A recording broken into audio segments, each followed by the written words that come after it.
Hello, കേൾക്കാൻ പറ്റുന്നുണ്ടോ? Okay.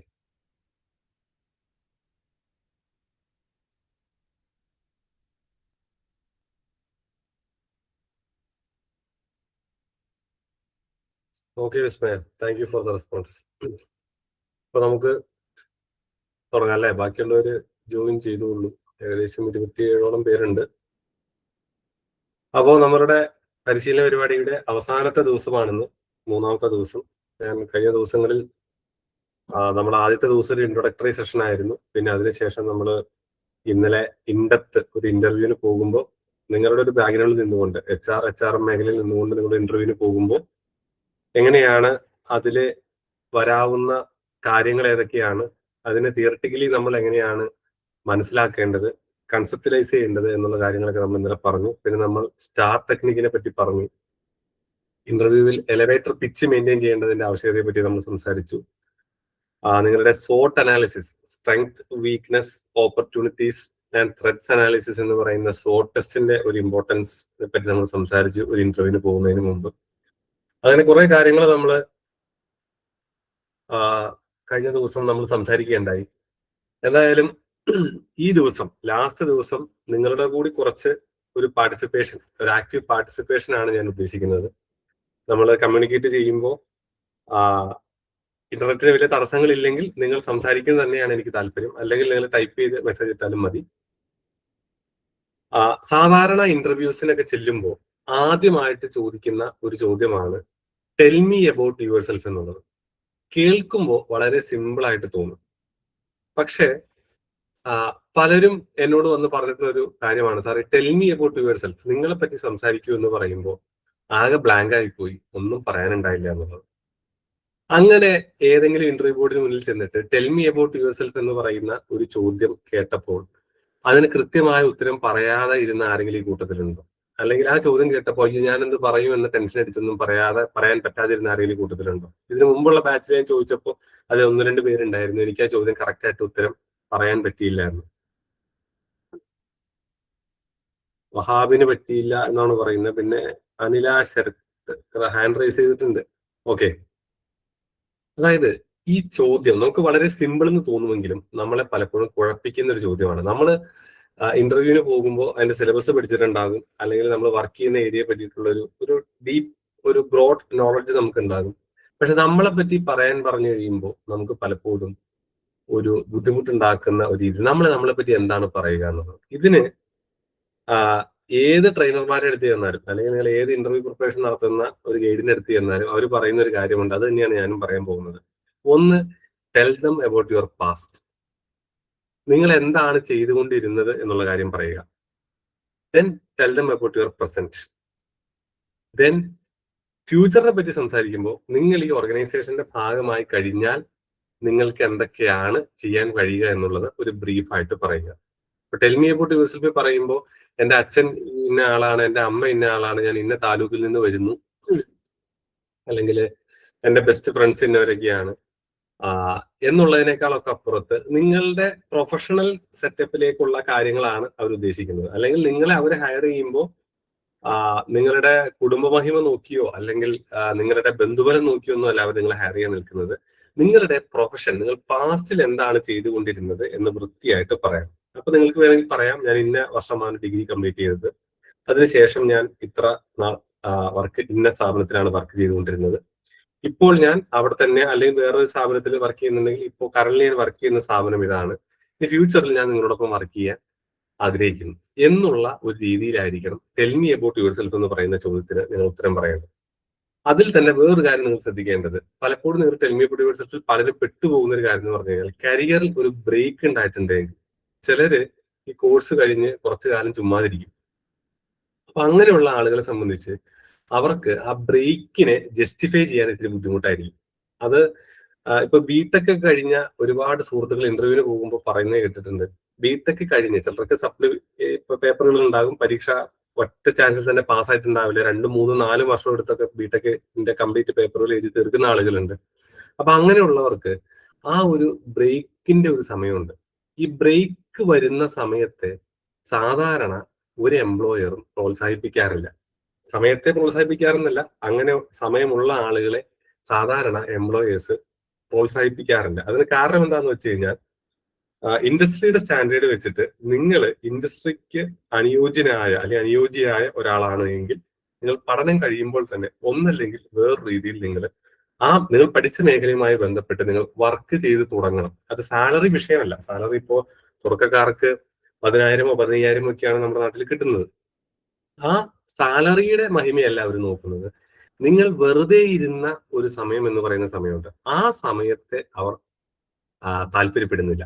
അപ്പൊ അതുകൊണ്ട് ടെൽ മീ അബൌട്ട് യുവർ സെൽഫിൽ നിങ്ങൾ പഠിച്ചു വെക്കേണ്ട ഒരു കാര്യം, അല്ലെങ്കിൽ ശ്രദ്ധിക്കേണ്ട ഒരു കാര്യം എന്ന് പറഞ്ഞു കഴിഞ്ഞാൽ, ആർക്കെങ്കിലും ഒരു ബ്രേക്ക് വന്നിട്ടുണ്ടെങ്കിൽ, നിങ്ങളുടെ കോഴ്സ് കഴിഞ്ഞിട്ട് കുറച്ച് കാലത്തേക്ക് ഒരു ബ്രേക്ക് വന്നിട്ടുണ്ടെങ്കിൽ, ആ കാര്യം നിങ്ങൾ വളരെ ക്രിയേറ്റീവായി വളരെ പോസിറ്റീവായി അവതരിപ്പിക്കാൻ ശ്രമിക്കണം. അപ്പൊ നിങ്ങൾ പറയാണ്, ഇപ്പൊ ഞാൻ ഇന്ന ഡിഗ്രി കഴിഞ്ഞു, അത് കഴിഞ്ഞിട്ട് ഞാൻ ഇപ്പോഴാണ് ജോലിക്ക് ആപ്ലിക്കേഷൻ നൽകുന്നത്, അല്ലെങ്കിൽ ജോലിക്ക് അപ്ലൈ ചെയ്യുന്നത്, അല്ലെങ്കിൽ ഇന്റർവ്യൂ അറ്റൻഡ് ചെയ്തതെന്ന് വെച്ച് കഴിഞ്ഞാൽ, എന്ന് പറഞ്ഞു കഴിഞ്ഞാൽ അവർ ചോദിക്കും ഇത്രയും കാലം നിങ്ങൾ എന്ത് ചെയ്യുകയായിരുന്നു. പ്രത്യേകിച്ചും സ്ത്രീകൾക്ക് ആ ബുദ്ധിമുട്ട് അധികം വരാറുണ്ട്. പലരും കല്യാണം കഴിഞ്ഞ് കുട്ടികളൊക്കെ ആയ ഒരു സമയമാണെങ്കിൽ കുട്ടികളൊന്ന് നിങ്ങളെ പിരിഞ്ഞ് നിൽക്കാനാവുന്ന ഒരു സമയം വരെ വീട്ടമ്മമാരായിട്ട് നിൽക്കേണ്ട ഒരവസ്ഥ പലരുടെയും ജീവിതത്തിൽ വരാറുണ്ട്. അപ്പൊ അങ്ങനെയുള്ളവരെ അതിനെ ജസ്റ്റിഫൈ ചെയ്യുന്ന ഒരു റീസൺ കൃത്യമായിട്ടുണ്ടാകണം. അതായത് ഞാനും ഹസ്ബൻഡും മാത്രമേ വീട്ടിലുള്ളൂ, അല്ലെങ്കിൽ എനിക്ക് പ്രായമായ മാതാപിതാക്കളുണ്ട്, അല്ലാതെ വെറുതെ ഞാനിരുന്നു, അല്ലെങ്കിൽ എന്റെ ഇഷ്ടത്തിന് വേണ്ടി ഞാൻ വെറുതെ ഇരുന്നു, അതൊക്കെ നമുക്ക് ചെയ്യാം. നമ്മുടെ ഇഷ്ടത്തിന് വേണ്ടി നമുക്ക് ചുമ്മാതിരിക്കോ, പാട്ട് കേൾക്കോ, വെറുതെ കിടക്കോ, സിനിമ കാണോ, എന്തുകൊണ്ടും ചെയ്യാം. പക്ഷെ അങ്ങനെയുള്ള ഒരു ലെഷറിന് വേണ്ടി, എന്റർടൈൻമെന്റിന് വേണ്ടി മാത്രം നിങ്ങൾ മാറി നിന്നു എന്ന് പറയുമ്പോൾ നിങ്ങൾ പ്രൊഫഷണലി നിങ്ങളുടെ ഒരു കരിയറിനെ നിങ്ങൾ സമീപിച്ചിട്ടില്ല എന്നുള്ളതാണ് ഞാൻ പറയുന്നതിന്റെ ഒരു ആകത്തുക. നിങ്ങൾക്ക് മനസ്സിലാവുന്നതെന്നാണ് എന്റെ ഒരു വിചാരം. അതുകൊണ്ട് നമ്മൾ ബ്രേക്ക് വന്ന ആളുകൾ tell me about yourself എന്ന് പറയുന്ന ആ ഒരു ചോദ്യത്തിന് ഉത്തരം പറയുമ്പോൾ ആ ബ്രേക്കിനെ ന്യായമായി ജസ്റ്റിഫൈ ചെയ്യാൻ പറ്റുന്ന റീസൺസ് കൂടി അതിന്റെ കൂടെ ആഡ് ചെയ്യണം. അതേപോലെ പാസിനെ പറ്റി പറയുമ്പോൾ നുണകളൊന്നും പറയാൻ പോകണ്ട. ചിലപ്പോൾ നിങ്ങൾ വളരെ മിനിമൽ സാലറിയിൽ നിങ്ങൾ ഏതെങ്കിലും ഒരു ഓർഗനൈസേഷന്റെ ഭാഗമായി കുറച്ചു കാലം ജോലി ചെയ്തിട്ടുണ്ടാകും. അപ്പൊ നിങ്ങൾ അവിടെ നിന്ന് വിടാനുള്ള കാരണം നിങ്ങൾക്ക് സാലറി പോരാ എന്നുള്ളതായിരിക്കും, അല്ലെങ്കിൽ നിങ്ങൾക്ക് ചിലർക്ക് ട്രാവൽ ചെയ്യേണ്ട ഇപ്പൊ ഈ എയർടെൽ, വോഡഫോൺ ഒക്കെ പോലത്തെ, ജിയോ ഒക്കെ പോലെയുള്ള ടെലിഫോൺ കമ്പനിയിലാണെങ്കിൽ നിങ്ങൾക്ക് ഫീൽഡ് വിസിറ്റിന് ഒക്കെ പോകേണ്ടി വരും. ഇപ്പൊ എന്റെ ഒരു കൂട്ടുകാരൻ, എന്റെ അയൽവാസിയാണ്, ഞങ്ങൾ ഒരുമിച്ച് പഠിച്ചതാണ്. അവൻ ബികോം കഴിഞ്ഞിട്ട് അവൻ MBA ചെയ്തു. ഈ MBA ചെയ്തിട്ട് ഇവന് നാട്ടില് 2-3 ഫേമുകളിൽ ഇവൻ മാറി മാറി ജോലി ചെയ്തു. അത്യാവശ്യം നല്ല സാലറിയിലേക്ക് വന്നൊരു സമയത്താണ് അവന് കാനഡയിൽ പോകണമെന്നൊരു തോന്നൽ വന്നത്. പക്ഷെ അവൻ കാനഡയിൽ പോയി 2-3 വർഷം കഴിഞ്ഞിട്ടും അവിടെ അവന് സെറ്റിൽ ആവാൻ പറ്റിയില്ല. PR കിട്ടിയില്ല. അത് കഴിഞ്ഞ് ഇവൻ തിരിച്ച് നാട്ടിൽ വന്ന് കുറച്ചു കാലം മുമ്പ് ഞാൻ ടൗണിൽ വെച്ച് ഇവനെ കണ്ടു. അപ്പൊ അവൻ പറയുകയാണ്, എടാ ഞാൻ കാണിച്ചൊരു വലിയ മണ്ടത്തരമാണ് ഞാൻ ഇവിടെ നിന്ന് കാനഡയിലേക്ക് ഷിഫ്റ്റ് ചെയ്തത്. അല്ലെങ്കിൽ എനിക്കിവിടെ അത്യാവശ്യം കുടുംബം നോക്കാൻ ഉതകുന്ന രീതിയിലുള്ള സാലറിയിലേക്ക് വന്നപ്പോൾ ഞാൻ കുറച്ചുകൂടി സാലറി മെച്ചപ്പെട്ട് കിട്ടുമല്ലോ എന്ന് കരുതി കാനഡയിലേക്ക് പോയി. പക്ഷെ ഞാൻ ഇവിടെ തിരിച്ചു വന്നു കഴിയുമ്പോൾ, കാനഡയിൽ ചെന്നിട്ട് ഞാൻ പ്രത്യേകിച്ചൊന്നും ചെയ്തില്ല. ഞാൻ 2 കോഴ്സ് പഠിച്ചു. പക്ഷെ ആ കോഴ്സ് കഴിഞ്ഞിട്ടും എനിക്ക് PR കിട്ടിയില്ല, എനിക്ക് ജോലിയും കിട്ടിയില്ല, തിരിച്ചു വരേണ്ടി വന്നു. അപ്പൊ ഞാൻ ഇപ്പൊ ഇന്റർവ്യൂവിന് പോകും. അവനിപ്പോ വോഡഫോൺ ഐഡിയയിലാണ് വർക്ക് ചെയ്യുന്നത്. അപ്പൊ അതിന്റെ ഫീൽഡ് വിസിറ്റിന്റെ ഭാഗമായിട്ട് അവൻ പോയപ്പോഴാണ് ടൗണിൽ വെച്ച് ഞാൻ കാണുന്നത്. അപ്പൊ അവൻ പറയാണ്, ഞാൻ വോഡഫോണില് എന്നെ ഹയർ ചെയ്ത വോഡഫോണിൽ ഞാൻ ഇന്റർവ്യൂവിന് ചെന്നപ്പോൾ അവരെന്നെ പഠിച്ചിറങ്ങിയ അതേ അവസ്ഥയിലാണ് കണ്ടത്. അതായത് ഇവന് ഇവിടെ നാട്ടിൽ 3-4 വർഷത്തെ എക്സ്പീരിയൻസ് ഉണ്ടായിരുന്നു. അത് കഴിഞ്ഞ് ഇവൻ കാനഡയിൽ പോയിട്ട് ഇവൻ ജോലി ചെയ്തിട്ടില്ല, വെറുതെ പഠിക്കാൻ മാത്രം പോയി. അവിടെ അവന് സർവൈവ് ചെയ്യാനും പറ്റിയിട്ട് തിരിച്ചു വന്നു. അപ്പൊ അവൻ പറയാണ്, എനിക്ക് ഇപ്പോ കിട്ടുന്ന സാലറി ഇപ്പോ ബികോം അല്ലെങ്കിൽ MBA കഴിഞ്ഞ് ഇറങ്ങുന്ന ഒരു സ്റ്റാർട്ടർക്ക് കിട്ടുന്ന, ഒരു ഫ്രഷ് ആയിട്ടുള്ള ഒരു ഗ്രാജുവേറ്റിന് കിട്ടുന്ന സാലറി മാത്രമേ എനിക്ക് കിട്ടുന്നുള്ളൂ എന്ന് പറയുകയുണ്ടായി. ഞാൻ ഇത് വളരെ ഓപ്പൺ ആയിട്ട് പറയാൻ കാരണം, അങ്ങനെയുള്ള ബ്രേക്കുകളെ സംബന്ധിച്ചുള്ള കാര്യങ്ങൾ നിങ്ങൾ tell me about yourself എന്ന് പറയുന്ന ചോദ്യങ്ങൾ നിങ്ങൾ അതിന് ഉത്തരം കൊടുക്കുമ്പോൾ വളരെ ന്യായീകരിക്കത്തക്ക ഒരു റീസൺ നിങ്ങളിൽ ഉണ്ടാകണം എന്നുള്ളതാണ് ഒന്നാമത്തെ കാര്യം.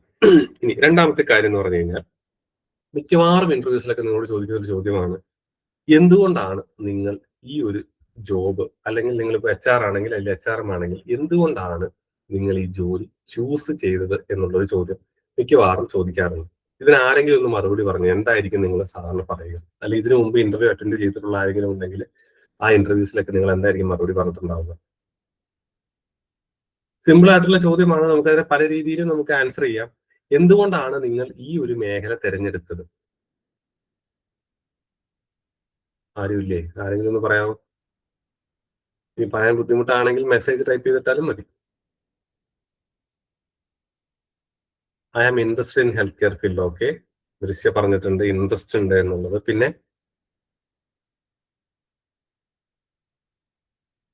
ഈ ഇൻട്രസ്റ്റഡ് ആണ് എന്ന് പറയുമ്പോൾ അവർ അതിൽ അടുത്ത ചോദ്യം അവർ ഉണ്ടാക്കിയെടുക്കും. അല്ലെങ്കിൽ സർ, ആ ഒന്ന് ചോദിച്ചോട്ടെ? ആ സാറ് ഉദ്ദേശിക്കുന്നത് എന്താണ്? അതായത് ഇപ്പൊ എനിക്ക് ഹോസ്പിറ്റൽ ആൻഡ് അഡ്മിനിസ്ട്രേഷൻ ആണെന്നുണ്ടെങ്കിൽ, അപ്പോ അവർ ഇന്റർവ്യൂവിന് ചോദിക്കുന്ന സമയത്ത് നിങ്ങൾ എന്തുകൊണ്ടാണ് ഇതിന്റെ ഉള്ളിൽ ഇൻട്രസ്റ്റ് ഉള്ളതെന്ന് ചോദിക്കുന്ന സമയത്ത് അതെ, അപ്പൊ സാധാരണ നിങ്ങൾ അതെങ്ങനെയാ? എന്താണ് മറുപടി പറയുക എന്നറിയാൻ വേണ്ടിയിട്ടാണ്. ഓക്കെ, അങ്ങനെയാണെങ്കിൽ ഞാൻ പറയും, nowadays hospital and administration is a booming industry and everybody interested in this hospital and administration. And for my brothers and my colleagues also suggested me to choose this job because uh, you will have better kind of scope and also I just researched on the internet and I found that it's a quite interesting job okay, due to some additional availabilities nowadays എന്നും പറഞ്ഞ് അങ്ങനെ പറയാം. Okay, അപ്പൊ thank you. Arun പറഞ്ഞത് വളരെ correct ആണ്. Arun maintain ചെയ്തൊരു pace ഉണ്ടല്ലോ. അരുൺ ഇങ്ങനെ പറഞ്ഞപ്പോ അരുൺ ഇങ്ങനെ പോസിറ്റീവ് ആയിട്ടാണ് കയറിപ്പോയത്. അപ്പൊ അതില് ഇതേപോലെ ആയിരിക്കണം നിങ്ങൾ എന്തുകൊണ്ടാണ് ഈ ജോബ് ചൂസ് ചെയ്തത് എന്ന്. സാർ വേറെ ഒരു നിവൃത്തിയില്ല, അല്ലെങ്കിൽ ഇത് പഠിച്ചു ഇനിയിപ്പോ ഇതേ ചെയ്യാൻ പറ്റുള്ളൂ എന്നുള്ള രീതിയിലൊന്നും നിങ്ങൾ സംസാരിക്കരുത്. ഞാൻ പറയുന്നത് നിങ്ങൾക്ക് അങ്ങനെ വേണമെങ്കിൽ മറുപടി പറയാം. നിങ്ങൾക്ക് അങ്ങനെ വളരെ സ്ട്രൈറ്റ് ഫോർവേഡ് ആയിട്ട് മറുപടി പറയാം. പക്ഷെ ഒരു ഇന്റർവ്യൂ ബോർഡിന് മുന്നിൽ അത് പലപ്പോഴും വർക്ക്ഔട്ട് ചെയ്യാറില്ല. അപ്പോ നിങ്ങൾ ചെയ്യേണ്ട ഒരു കാര്യം എന്ന് വെച്ച് കഴിഞ്ഞാൽ ഇപ്പൊ അരുൺ പറഞ്ഞ പോലെ, അല്ലെങ്കിൽ ദൃശ്യ ആദ്യം പറഞ്ഞ പോലെ, എനിക്ക് ഇൻട്രസ്റ്റ് ഉണ്ട് ഇതിൽ വർക്ക് ചെയ്യാൻ വേണ്ടിയിട്ട്. മാത്രമല്ല ഹോസ്പിറ്റൽ ഇൻഡസ്ട്രി അരുൺ വളരെ കറക്റ്റ് ആയിട്ട് പറഞ്ഞു, ഒരു ബൂമിംഗ് ഇൻഡസ്ട്രിയാണ്. അപ്പോൾ മറ്റ് ഇൻഡസ്ട്രികളെ പോലെ തന്നെ ഒത്തിരി സാധ്യതകൾ പ്രൊവൈഡ് ചെയ്യുന്ന ഒരു ഇൻഡസ്ട്രിയാണ്. പുതിയ ഹോസ്പിറ്റൽ ചെയിനുകൾ കടന്നു വരുന്ന ഒരു സമയത്താണ് നമ്മൾ ജീവിക്കുന്നത്. പുതിയ ടെക്നോളജികൾ ഹോസ്പിറ്റൽ ഫീൽഡിൽ വരുന്ന സാഹചര്യത്തിലാണ് നമ്മൾ വരുന്നത്. മാത്രമല്ല ഒത്തിരി ചലഞ്ചിങ് ആയിട്ടുള്ള, ഡിമാൻഡിങ് ആയിട്ടുള്ള ഒരു ഇൻഡസ്ട്രിയാണ് ഹോസ്പിറ്റൽ ഇൻഡസ്ട്രി എന്ന് പറയുന്നത്. അപ്പൊ അവിടെ എന്റെ കഴിവുകളെ എനിക്ക് ഏറ്റവും മികച്ച രീതിയിൽ പുറത്തിറക്കാൻ എനിക്ക് കഴിയും എന്നുള്ള ഒരു കോൺഫിഡൻസ് എനിക്കുണ്ട്. അതുകൊണ്ട് ഞാൻ ഇതിലേക്ക് വന്നു. അത് അരുൺ പറഞ്ഞ മറുപടി വളരെ കറക്റ്റ് ആണ്. അപ്പൊ അതുകൊണ്ട് ഞാൻ ഇനി അതിലേക്ക് ഒരുപാട് വിശദീകരണം നൽകേണ്ട കാര്യമില്ല. അരുൺ കൃത്യമായി മറുപടി പറഞ്ഞതുകൊണ്ട് ഇങ്ങനെ ഒരു പോസിറ്റീവ്, നമ്മൾ ഇന്നലെ പറഞ്ഞ പോലെ ഒരു എലിവേറ്റർ പിച്ച് മെയിൻറ്റെയിൻ ചെയ്യുന്ന പറഞ്ഞ പോലെ ഒരു പോസിറ്റീവ് പിച്ചിലായിരിക്കണം നിങ്ങൾ കയറിപ്പോണ്ടത്. അല്ലെങ്കിൽ എന്തുകൊണ്ടാണ് ഈ ജോലിക്ക് വന്നതെന്ന് വെച്ച് കഴിഞ്ഞാൽ, അത് സാർ ഞാൻ വേറെ പല ജോലിയും ട്രൈ ചെയ്തു, ഒന്നും കിട്ടിയില്ല, അതുകൊണ്ട് ഞാനിപ്പോ ഇതിന് വന്നു എന്നുള്ള രീതിയിലേക്ക് പറയരുത്.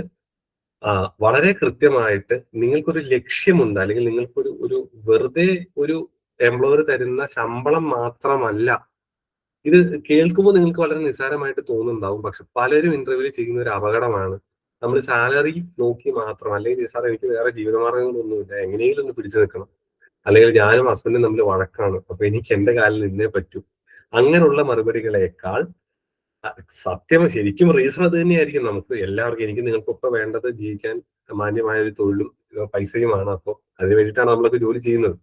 പക്ഷെ ഒരു ഇന്റർവ്യൂ ബോർഡിന് മുന്നിൽ നിങ്ങൾ പറയുമ്പോൾ അതിനെ അവർ ചോദിക്കുന്ന ചോദ്യത്തെ സാധൂകരിക്കുന്ന, അല്ലെങ്കിൽ ആ ഒരു മേഖലയുമായിട്ട് നിങ്ങൾക്ക് താല്പര്യമുണ്ട് എന്നുള്ള രീതിയിൽ അവർ പിച്ച് കീപ്പ് ചെയ്യാൻ ശ്രമിച്ചു കഴിഞ്ഞാൽ വളരെ വളരെ നല്ല കാര്യമായിരിക്കും. അതേപോലെ തന്നെ ഇതിനോട് ചേർത്ത് അവർ ചോദിക്കാവുന്ന ഒരു ചോദ്യമാണ്, what makes you suitable for this role? അതായത് ഈ ഒരു ജോബ് പൊസിഷനിലേക്ക്, ഈ ഒരു റോളിലേക്ക് നിങ്ങളെ സ്യൂട്ടബിൾ ആക്കുന്ന കാര്യം എന്താണ് എന്ന് ചോദിച്ചാൽ എന്തായിരിക്കും മറുപടി പറയുക?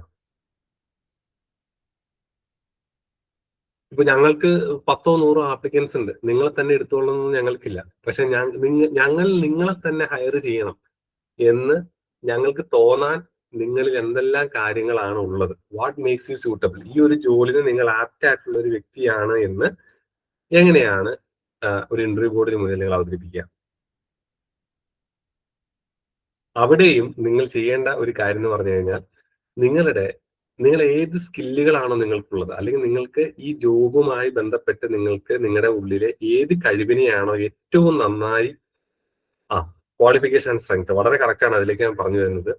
നിങ്ങളുടെ സ്ട്രെങ്ത്തുകൾ എന്താണ്? അതായത് നിങ്ങൾ പല കഴിവുകളും ഉണ്ടാവും. ഞാൻ ഇന്നലെ പറഞ്ഞ പോലെ നിങ്ങൾ റെസ്യൂമേയിൽ നിങ്ങൾ സോർട്ട് ഔട്ട് ചെയ്യുമ്പോൾ ഏറ്റവും ആദ്യം ഹൈലൈറ്റ് ചെയ്യേണ്ടത് നിങ്ങൾക്ക് ഏറ്റവും നന്നായി അറിയുന്ന കാര്യമായിരിക്കണം. അതിനുശേഷമാണ് ബാക്കിയുള്ള കഴിവുകൾ നിങ്ങൾ ഹൈലൈറ്റ് ചെയ്യാവും.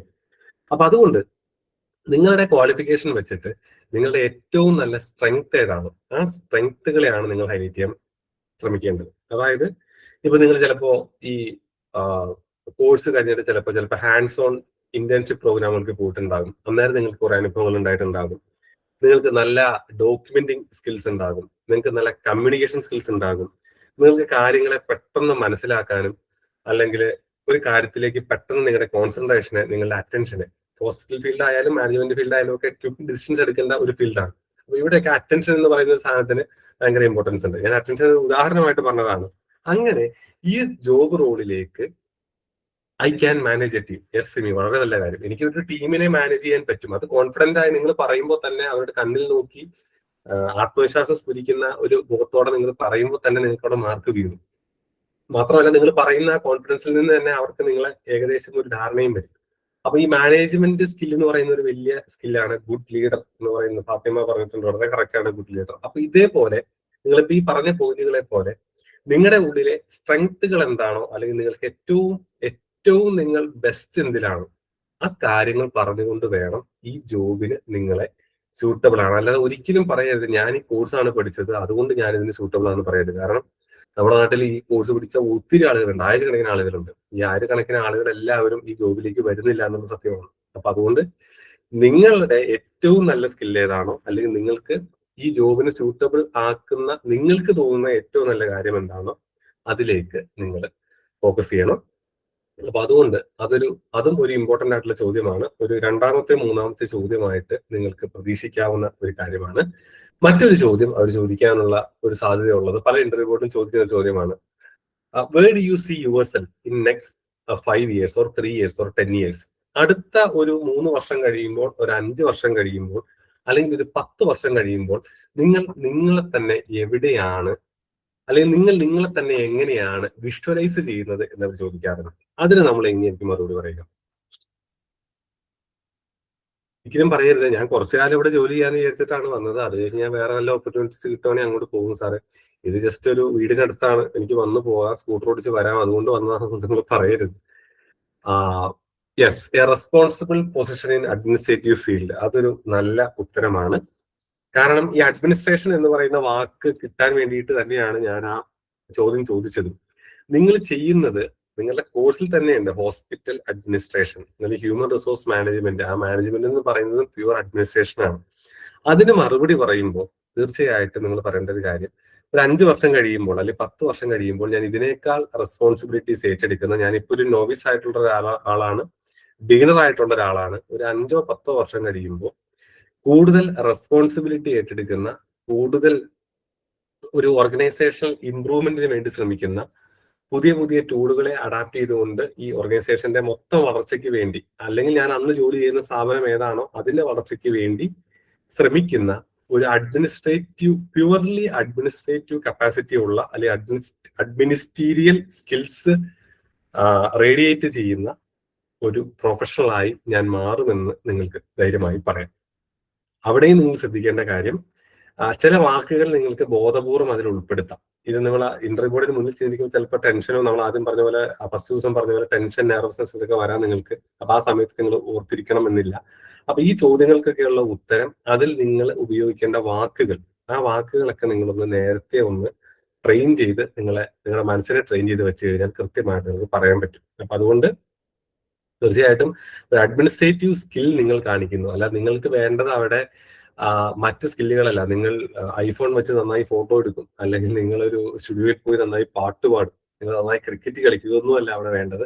അവിടെ വേണ്ടത് അഡ്മിനിസ്ട്രേറ്റീവ് സ്കില്ലാണ്. അപ്പൊ അഡ്മിനിസ്ട്രേറ്റീവ് സെറ്റപ്പിൽ അഡ്മിനിസ്ട്രേറ്റീവ് സ്കിൽസ് വെളിവാക്കുന്ന, അതിനെ വളരെ മനോഹരമായി മുന്നോട്ടേക്ക് കൊണ്ടുപോകുന്ന ഒരാളായിട്ട് ഞാൻ 5 വർഷം അല്ലെങ്കിൽ 10 വർഷം കഴിയുമ്പോൾ മാറും. അത് ഈ ഓർഗനൈസേഷൻ അല്ലെങ്കിൽ ഞാൻ ഇതിനേക്കാൾ ബെറ്റർ ആയിട്ടുള്ള ഒരു സ്ഥലത്താണെങ്കിൽ എവിടെയാണോ അവിടെ ഞാൻ ബെസ്റ്റ് ആയിരിക്കും എന്നുള്ള ഒരു ഉത്തരമാണ് നിങ്ങൾക്ക് കൊടുക്കാൻ പറ്റുക. അതേപോലെ തന്നെ നിങ്ങളുടെ ഒരു ഇമോഷണൽ, അല്ലെങ്കിൽ നിങ്ങളുടെ ഒരു EQ ടെസ്റ്റ് ചെയ്യാൻ വേണ്ടി അവർ ചോദിക്കാവുന്ന ഒരു ചോദ്യമാണ്, നിങ്ങൾ ഇന്റേൺഷിപ്പ് ചെയ്യുന്ന സമയത്ത്, അല്ലെങ്കിൽ നിങ്ങൾ കോഴ്സ് ചെയ്യുന്ന സമയത്ത്, അല്ലെങ്കിൽ നിങ്ങളുടെ ലൈഫിൽ എപ്പോഴെങ്കിലും ഏറ്റവും ചലഞ്ചിങ് ആയിട്ടുള്ള ഒരു സിറ്റുവേഷൻ ഏതാണെന്ന് നിങ്ങൾക്ക് തോന്നിയിട്ടുള്ളത് എന്നൊരു ചോദ്യം വേണമെങ്കിൽ ചോദിക്കാം. അത് തികച്ചും വ്യക്തിപരമായ ഉത്തരമാണ്. എന്റെ ജീവിതത്തിൽ ചലഞ്ചിങ് ആയിട്ട് തോന്നിയിരിക്കുന്ന ഒരു കാര്യമായിരിക്കില്ല നിങ്ങളുടെ ജീവിതത്തിലുള്ളത്. ആർക്കെങ്കിലും അതിന്റെ ഒരു മറുപടി ടൈപ്പ് ചെയ്തിടുവോ അല്ലെന്ന് പറയുകയോ ചെയ്യാമോ മൈക്ക് ഓൺ ആക്കിയിട്ട്? ജീവിതത്തിലെ അത് ഞാൻ പറഞ്ഞില്ല, അതിനൊരു readymade Taylor made one stop answer ഒന്നും നമ്മുടെ അടുത്തില്ല. നിങ്ങൾ എങ്ങനെ അതിനെ അവതരിപ്പിക്കുന്നത് അറിയാൻ വേണ്ടിയിട്ടാണ്. ഏറ്റവും ചലഞ്ചിങ് ആയിട്ട് നിങ്ങൾക്ക് തോന്നിയ describe A challenging situation from your life എന്നോ, അല്ലെങ്കിൽ നിങ്ങളുടെ പഠന സമയത്തോ, അല്ലെങ്കിൽ നിങ്ങൾ ഇന്റേൺഷിപ്പ് ചെയ്ത സമയത്തോ, അല്ലെങ്കിൽ എവിടെയെങ്കിലും വെച്ച് നിങ്ങൾക്ക് ലൈഫിൽ ഏറ്റവും ചലഞ്ചിങ് ആയിട്ട് തോന്നിയ ഒരു സിറ്റുവേഷൻ പറയാൻ പറഞ്ഞാൽ നിങ്ങൾ എന്ത് പറയും? ഇനി ഇതേവരെ അങ്ങനെ ഒരു ചോദ്യത്തെപ്പറ്റി നിങ്ങൾ ചിന്തിച്ചിട്ടില്ല എങ്കിൽ ഇപ്പോൾ ചിന്തിച്ചുകൊള്ളൂ. അതിനൊരു മറുപടിയും നമുക്ക് ഇപ്പോൾ തന്നെ ഫ്രെയിം ചെയ്ത് വെക്കേണ്ടതുണ്ട്. കാരണം ഇത് സാധാരണയായി ചോദിക്കുന്ന ഒരു ചോദ്യമാണ്. ആർക്കെങ്കിലും ഒരു മറുപടി പറയാമോ? ഏറ്റവും ചലഞ്ചിങ് ആയി തോന്നിയിട്ടുള്ള ഒരു കാര്യം എപ്പോഴാണുള്ളത്?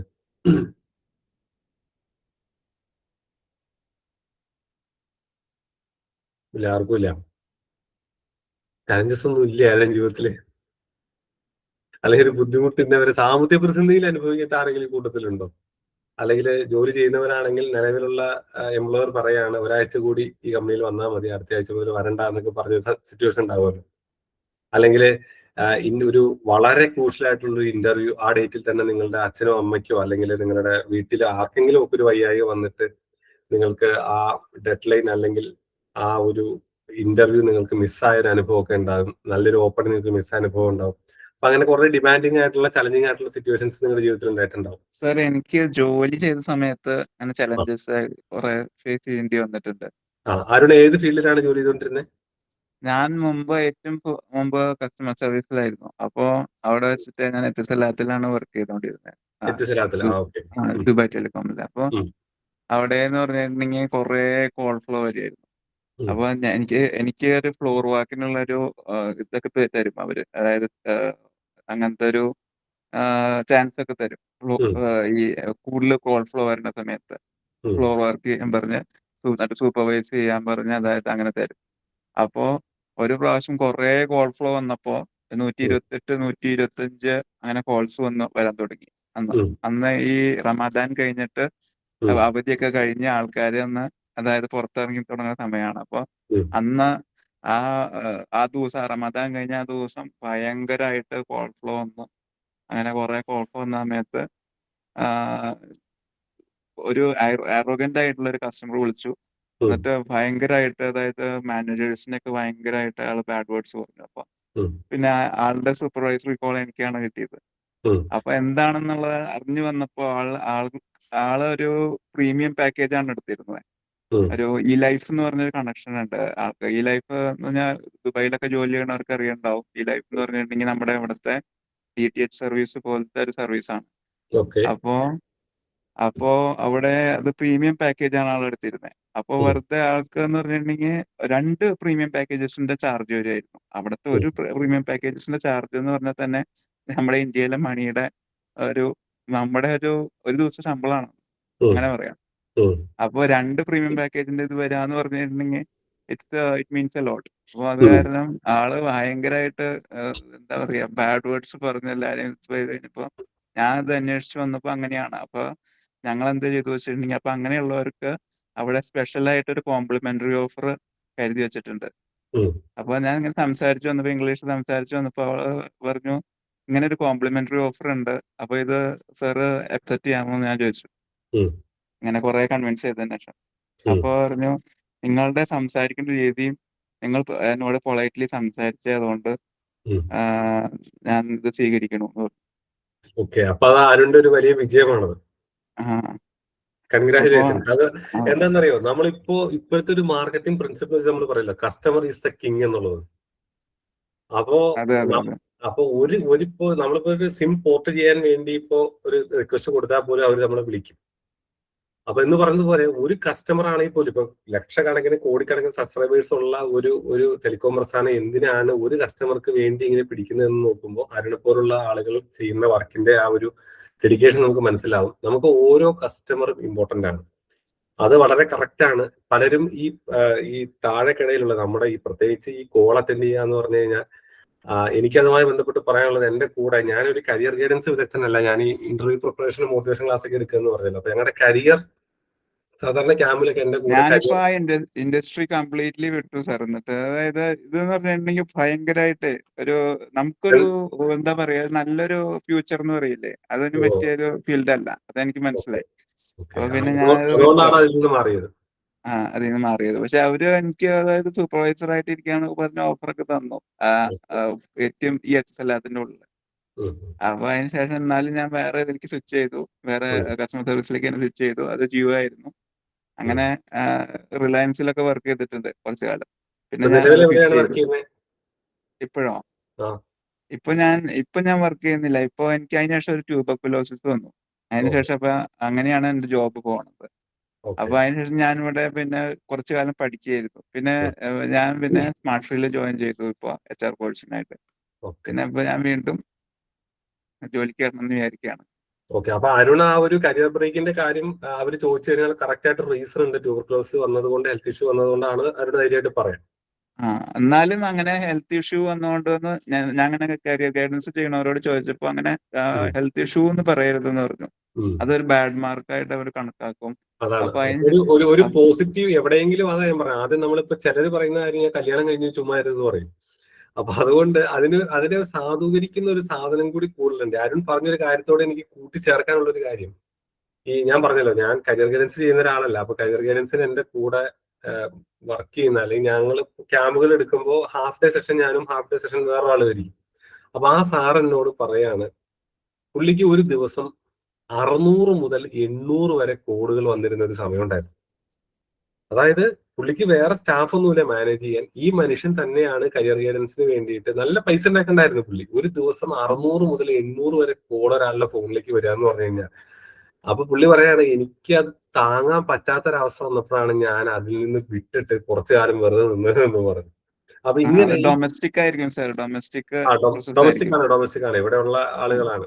നമ്മുടെ നാട്ടിലുള്ള മലയാളികൾ തന്നെയാണ് വിളിക്കുന്നത്. പ്രത്യേകിച്ച് റിസൾട്ട് ഒക്കെ വരുന്ന സമയത്ത് 600-800 കോളുകൾ വരുന്നെന്ന് പറഞ്ഞു. അപ്പൊ എന്തായാലും അതൊരു നല്ല ചർച്ചയായിരുന്നു Arun. Thank you for the response. അപ്പൊ അതൊരു നമുക്ക് എല്ലാവർക്കും നൽകിയ ഒരു ഇൻസൈറ്റ് ആണ്. അപ്പൊ ഇങ്ങനെയുള്ള കാര്യങ്ങൾ നിങ്ങളോട് ചോദിക്കുമ്പോൾ, ചലഞ്ചിങ് ആയിട്ടുള്ള സിറ്റുവേഷൻസിനെ പറ്റി ചോദിക്കുമ്പോൾ നിങ്ങൾക്ക് കൃത്യമായിട്ട് നിങ്ങളുടെ അനുഭവത്തിൽ നിന്നോ, ഇതിപ്പോ അരുൺ ഒരു പ്യുവർ പ്രൊഫഷണൽ ബാക്ക്ഗ്രൗണ്ടിലെ കാര്യമാണ് പറഞ്ഞത്, അല്ലാതെ തന്നെ നിങ്ങളുടെ പേഴ്സണൽ ലൈഫിൽ നിങ്ങളുടെ പേഴ്സണൽ കാര്യങ്ങളൊക്കെ പലപ്പോഴും നമ്മളെ ജോലി ചെയ്യുന്നതിൽ നിന്ന് നമ്മളെ പ്രഷർ ചെയ്ത് മാറ്റാറുണ്ട്. അപ്പൊ അതിനെയൊക്കെ നിങ്ങൾ ഇങ്ങനെ ഒരു ചോദ്യം നിങ്ങൾ കരുതിയിരിക്കുക. ചോദിച്ചു കഴിഞ്ഞാൽ അന്നേരം പിന്നെ ആലോചിച്ച് പുറകോട്ട് പോയി ഒരു സാധനം തിരഞ്ഞെടുക്കാൻ ഉള്ള ഒരു ഗ്യാപ്പ് നമുക്ക് അവിടെ കിട്ടില്ല. അപ്പൊ അതുകൊണ്ട് അതൊന്ന് ഓർത്തു വയ്ക്കുന്നത് വളരെ നന്നായിരിക്കും. പിന്നെ മറ്റൊരു ഇപ്പോ വേറൊരു ചോദ്യം, അതിപ്പോ കുറച്ചുകൂടി തിയറിറ്റിക്കൽ ആയിട്ടുള്ള ഒരു ചോദ്യമാണ്. നിങ്ങളിപ്പോ HR മാനേജർമാരാവാൻ പോകുന്ന ആളുകളാണ്. നിങ്ങളോട് ചോദിക്കുകയാണ്, ഒരു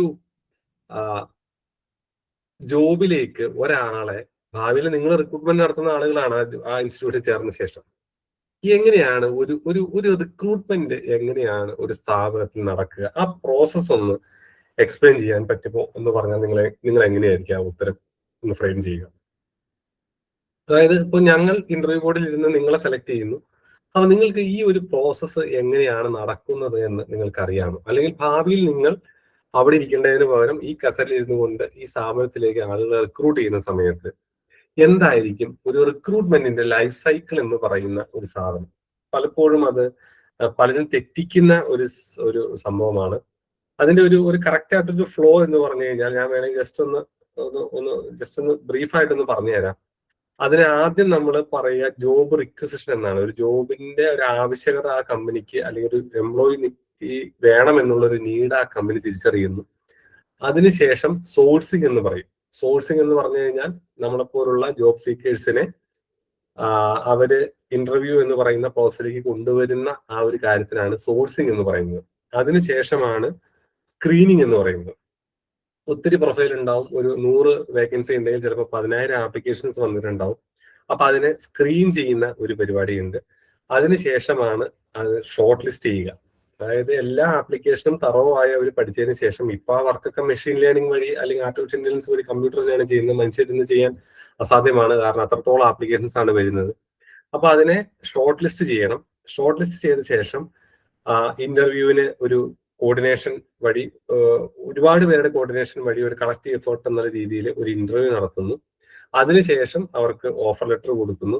അതിനുശേഷമാണ് ഈ ഓൺ ബോർഡിങ് എന്ന് പറയുന്ന നമ്മൾ ആ പ്രസ്ഥാനത്തിന്റെ ഭാഗമായിട്ട്, ആ കമ്പനിയുടെ ഭാഗമായിട്ട് നമ്മൾ വർക്ക് ചെയ്യുന്ന ഒരു രീതിയിലേക്ക് കാര്യങ്ങൾ മാറുന്നത്. അപ്പൊ ആദ്യം വേണ്ടത് ഒരു ജോബ് റിക്വസിഷൻ ആണ്.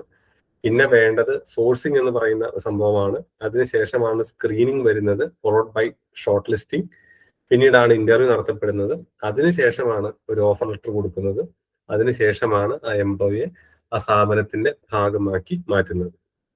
അപ്പൊ അതുകൊണ്ട് ഈ ഒരു പ്രോസസ്സ് ഇതിങ്ങനെ കറക്റ്റ് ആയിട്ട് നിങ്ങളോട് ഇതിങ്ങനെ 1 to 1 ആയിട്ട് നിങ്ങളോട് ചോദിച്ചോളുന്നില്ല. പക്ഷെ ഇത് എവിടെയെങ്കിലും ഒക്കെ നിങ്ങൾക്ക് ഈ കാര്യങ്ങളെ കുറിച്ചൊരു ധാരണയുണ്ട് എന്ന് ഇന്റർവ്യൂ ബോർഡിൽ ചോദിച്ചാലും ഇല്ലെങ്കിലും ചില ചോദ്യങ്ങൾക്കിടയിൽ നിങ്ങൾക്ക് അപ്പൊ അത് ഇമ്പോർട്ടന്റ് ആയിട്ടൊരു കാര്യമാണ്. ചിലപ്പോ ഇപ്പൊ ഞാൻ പറഞ്ഞ പോലെ 100 പേരെ ഇന്റർവ്യൂ ചെയ്യാനിരിക്കുന്ന ഒരു ഇന്റർവ്യൂ ബോർഡ് എല്ലാവരോടും എല്ലാ ചോദ്യം ചോദിച്ചോളുന്നില്ല.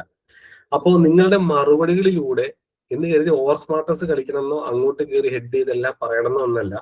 നിങ്ങൾ നിങ്ങളുടെ മറുപടികൾ ഫ്രെയിം ചെയ്യുമ്പോൾ, പ്രത്യേകിച്ച് നിങ്ങൾക്ക് സ്ട്രെങ്ത് ഉള്ള ഏരിയയിൽ നിങ്ങൾ സ്ട്രോങ് ആണെന്ന് നിങ്ങൾ ബിലീവ് ചെയ്യുന്ന ഒരു മേഖലയിൽ അതുമായി ബന്ധപ്പെട്ട കാര്യങ്ങളെ നിങ്ങൾ നിങ്ങളുടെ ഉത്തരങ്ങളിൽ ഉൾപ്പെടുത്തി കഴിഞ്ഞാൽ അവർക്ക് പിന്നെ ഫർദർ ചോദ്യങ്ങൾ ചോദിക്കാതെ തന്നെ നിങ്ങളുടെ ഒരു പൊട്ടൻഷ്യൽ, നിങ്ങളുടെ ഒരു കാലിബർ മനസ്സിലാക്കാൻ പറ്റും. അപ്പൊ അതുകൊണ്ട് ഞാൻ ഈ പറഞ്ഞ വാക്കുകളൊക്കെ, ഈ ജോബ് റിക്വസിഷൻ മുതൽ ഞാൻ ഈ ഓൺ ബോർഡിംഗ് വരെ പറഞ്ഞ കാര്യങ്ങൾ നിങ്ങൾ എവിടെയെങ്കിലും ഒക്കെ ഇങ്ങനെ പ്രയോഗിക്കുകയാണെങ്കിൽ, ഞാൻ പറയുന്നത് അതുകൊണ്ട് ആ വാക്ക് നിങ്ങൾ പ്രയോഗിച്ചെന്നുള്ളതുകൊണ്ട് നിങ്ങളൊരു പ്രസക്തി ചെന്ന് ചാടരുത്, അല്ലെങ്കിൽ നിങ്ങളൊരു അബദ്ധം ചെയ്തു നിങ്ങൾക്കൊരു തോന്നലുണ്ടാകരുത്. നിങ്ങൾ കൃത്യമായിട്ട് നിങ്ങൾ വെൽ സ്റ്റഡീഡ് ആണ് എന്നുള്ള ഒരു ബോധ്യം കറക്റ്റ് ആ ചോദ്യം ചോദിച്ചില്ലെങ്കിലും മറ്റൊരു ചോദ്യത്തിന്റെ കൂടെ അവതരിപ്പിച്ചാലും അതിൽ തെറ്റില്ല എന്നാണ് പറഞ്ഞു വരുന്നത്. പിന്നെ ഞാൻ വേറൊരു കാര്യം ചോദിച്ചോട്ടെ, പല ഇന്റർവ്യൂസും ചോദിച്ച് മടുത്തിട്ടുള്ള ചോദ്യമാണ്, എന്താണ് ഈ ജോബ് ഡിസ്ക്രിപ്ഷനും ഒരു ജോബ് സ്പെസിഫിക്കേഷനും തമ്മിലുള്ള വ്യത്യാസം? JD എന്ന് പറഞ്ഞ ജോബ് ഡിസ്ക്രിപ്ഷനും ഒരു ജോബ് സ്പെസിഫിക്കേഷനും തമ്മിലുള്ള വ്യത്യാസം എന്താണ്? വളരെ സിമ്പിൾ ആണ്, ആലോചിച്ചാൽ കിട്ടാവുന്നേ ഉള്ളൂ. ആർക്കെങ്കിലും ഒന്ന് പറയാമോ? ഒരു ജോബ് ഡിസ്ക്രിപ്ഷൻ എന്ന് പറയുന്ന സാധനം എന്താണ്? ഒരു ജോബ് സ്പെസിഫിക്കേഷൻ എന്ന് പറയുന്ന സാധനം എന്താണ്? ജോബ് ഡിസ്ക്രിപ്ഷൻ എന്ന് പറഞ്ഞിട്ടുണ്ടെങ്കിൽ നമുക്ക് ചെയ്യേണ്ട റെസ്പോൺസിബിലിറ്റീസ് ആണ് ജോബ് ഡിസ്ക്രിപ്ഷൻ. ജോബ് സ്പെസിഫിക്കേഷൻ എന്ന് പറഞ്ഞിട്ടുണ്ടെങ്കിൽ എന്തൊക്കെ ജോബാണ് ചെയ്യേണ്ടത് എന്നുള്ളതിന്റെ ഒരു അമുഖം അറിയില്ല, ഒരു ഇൻട്രൊഡക്ഷൻ. അത് അവരുടെ ഭാഗത്തുനിന്ന് വരുന്ന ഒരു ജസ്റ്റ് ഒരു പോയിന്റ്സ്. തീർച്ചയായിട്ടും അതിവിടെ അർജുനും കമന്റിൽ ഇതേപോലെ ഒരു കാര്യം പറഞ്ഞിരുന്നു. ജോബ് ഡിസ്ക്രിപ്ഷൻ എന്ന് പറഞ്ഞു കഴിഞ്ഞാൽ നമ്മളൊരിക്കലും മാറിപ്പോകരുത്. അത് റെസ്പോൺസിബിലിറ്റീസ് എന്തൊക്കെയാണ്, ആ ജോബിന്റെ റോൾ എന്താണ്, അവിടെ നിങ്ങൾ ചെയ്യേണ്ട ടാസ്ക് എന്തൊക്കെയാണ്, അതാണ് ജോബ് ഡിസ്ക്രിപ്ഷൻ എന്ന് പറയുന്നത്. ചിലപ്പോ ഈ ഗ്രൂപ്പ് ഡിസ്കഷനൊക്കെ നിങ്ങൾക്ക് തരുന്ന സമയത്ത് ഇപ്പോ ഈ കാര്യങ്ങൾ നിങ്ങളോട് ചോദിക്കാൻ സാധ്യതയുണ്ട്. അതായത് ഒരു ജോബ് ചിലപ്പോൾ നിങ്ങൾക്ക് ഒരു തിയറട്ടിക്കൽ ഒരു സിറ്റുവേഷൻ തന്നിട്ട് ഇങ്ങനെ കൺസെപ്റ്റലൈസ് ചെയ്തിട്ട് ഇങ്ങനെ നിങ്ങൾ ഒരു കാര്യത്തെ നിങ്ങളൊന്ന് വിഷ്വലൈസ് ചെയ്യൂ, അതിനുശേഷം നിങ്ങൾ ഇങ്ങനെ ചിന്തിക്കൂ എന്നൊക്കെ പറയുമ്പോൾ, അല്ലെങ്കിൽ നിങ്ങൾ തന്നെ ഇപ്പൊ HR മാനേജർമാരാണ്, നിങ്ങളാണ് ഇന്റർവ്യൂ നടത്തുന്നത് എന്നൊക്കെ പറഞ്ഞിട്ട് ചിലപ്പോൾ GDക്കോ ഗ്രൂപ്പ് ആക്ടിവിറ്റിക്കൊക്കെ വിടുന്ന സമയത്ത് പറഞ്ഞ് തെറ്റിപ്പോകുന്ന ഒരു കാര്യമാണ് ജോബ് ഡിസ്ക്രിപ്ഷൻ എന്ന് പറയുന്നത്. ജോബ് ഡിസ്ക്രിപ്ഷൻ എന്ന് പറഞ്ഞാൽ അത് റെസ്പോൺസിബിലിറ്റീസ് എന്തൊക്കെയാണ്, റോൾസ് എന്തൊക്കെയാണ്, ടാസ്ക് എന്തൊക്കെയാണെന്നുള്ള കാര്യമാണ് ജോബ് ഡിസ്ക്രിപ്ഷനിൽ വരിക. അത് നിങ്ങളോട് എഴുതി കൊടുക്കാൻ, ഒരു GDയുടെ ഭാഗമായിട്ട് എഴുതി കൊടുക്കാൻ പറഞ്ഞാലും മാറിപ്പോകരുത്. അതാണ് ജോബ് ഡിസ്ക്രിപ്ഷൻ എന്ന് പറയുന്നത്. അതേസമയം ജോബ് സ്പെസിഫിക്കേഷൻ എന്ന് പറയുന്നത് അതിൽ എന്തൊക്കെ സ്കില്ലുകൾ വേണം, എന്തൊക്കെ ക്വാളിഫിക്കേഷൻ വേണം, എന്തൊക്കെ എക്സ്പീരിയൻസ് വേണം, ഇക്കാര്യങ്ങളാണ് ജോബ് സ്പെസിഫിക്കേഷനിലേക്ക് പോകുന്നത്. പലർക്കും ഇത് പെട്ടെന്ന് അങ്ങോട്ടും ഇങ്ങോട്ടും മാറിപ്പോകും. അപ്പൊ ഒരു ജോബിനെ ഡിസ്ക്രൈബ് ചെയ്യാൻ പറയുമ്പോൾ ആ ജോബുമായി ബന്ധപ്പെട്ട roles and responsibilities and task ആണ്. അതിലേക്ക് നിങ്ങളെ എങ്ങനെ സ്യൂട്ട് ആകുന്നു എന്നുള്ളതാണ് സ്പെക് എന്ന് പറയുന്നത്. അതായത് ഇപ്പോ വാട്ട് ഈസ് എ കമ്പ്യൂട്ടർ എന്ന് ചോദിച്ചു കഴിഞ്ഞാൽ നിങ്ങൾക്ക് ജനറലി പറയാൻ പറ്റും, കമ്പ്യൂട്ടർ എന്ന് പറഞ്ഞാൽ ഇങ്ങനെ ഒരു മെഷീൻ ആണ്, ഇതിന് ഒത്തിരി കാൽക്കുലേഷൻസും ഒക്കെ ചെയ്യാൻ പറ്റും, ഇതിൽ സോഫ്റ്റ്വെയറുകളും മറ്റു സാധനങ്ങളും ഉണ്ട്, ഇതിൽ പ്രോസസർ ഉണ്ട്, റാം ഉണ്ട് എന്നൊക്കെ വേണ്ടി നിങ്ങൾക്ക് പറയാം.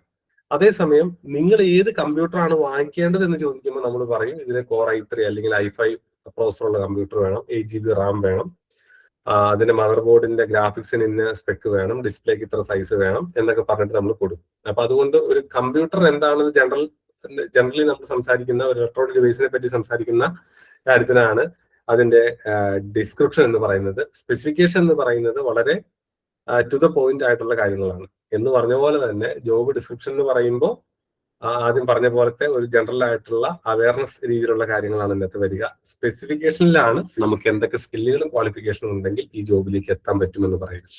അതെനിക്ക് ഇഷ്ടപ്പെട്ടു. നിങ്ങൾ കറക്റ്റ് ആയിട്ട് അതിന് ഉത്തരം പറഞ്ഞിട്ടുണ്ട്. ഇനി മറ്റൊരു ചോദ്യമാണ്, നിങ്ങൾ ഈ HRIS എന്ന് പറയുന്ന ഒരു സാധനത്തെ പറ്റി കേട്ടിട്ടുണ്ടോ? അതുപോലെ തന്നെ ഹിപ്പ എന്ന് പറയുന്ന ഒരു സാധനം, അത് നിങ്ങളുടെ ഹോസ്പിറ്റൽ അഡ്മിനിസ്ട്രേഷനുമായി ബന്ധപ്പെട്ട ആളുകൾക്കാണ് ഈ ഹിപ്പ HIPAA എന്ന് പറഞ്ഞിട്ടൊരു സംഭവം ഉണ്ട്. അത് കേട്ടിട്ടുണ്ടോ ആരെങ്കിലും? അത് ഹോസ്പിറ്റൽ മേഖലയുമായി ബന്ധപ്പെട്ട ഒരു വളരെ ഇമ്പോർട്ടന്റ് ആയിട്ടുള്ള ഒരു നിയമമാണ്. 1996 കേന്ദ്ര സർക്കാർ പാസ്സാക്കിയ health insurance portability and accountability act എന്ന് പറയുന്നൊരു സാധനമാണ്. ഹിപ്പ റെഗുലേഷൻ എന്ന് പറയും.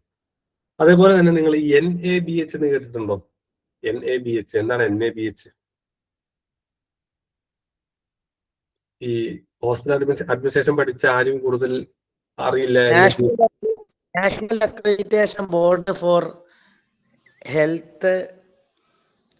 ബാക്കി എനിക്ക് ഇഷ്ടപ്പെട്ടു. അർജുന്റെ അറ്റംപ്റ്റ് വളരെ കറക്റ്റ് ആണ്. Hospital and health care provider, national accreditation board for hospital and health care provider.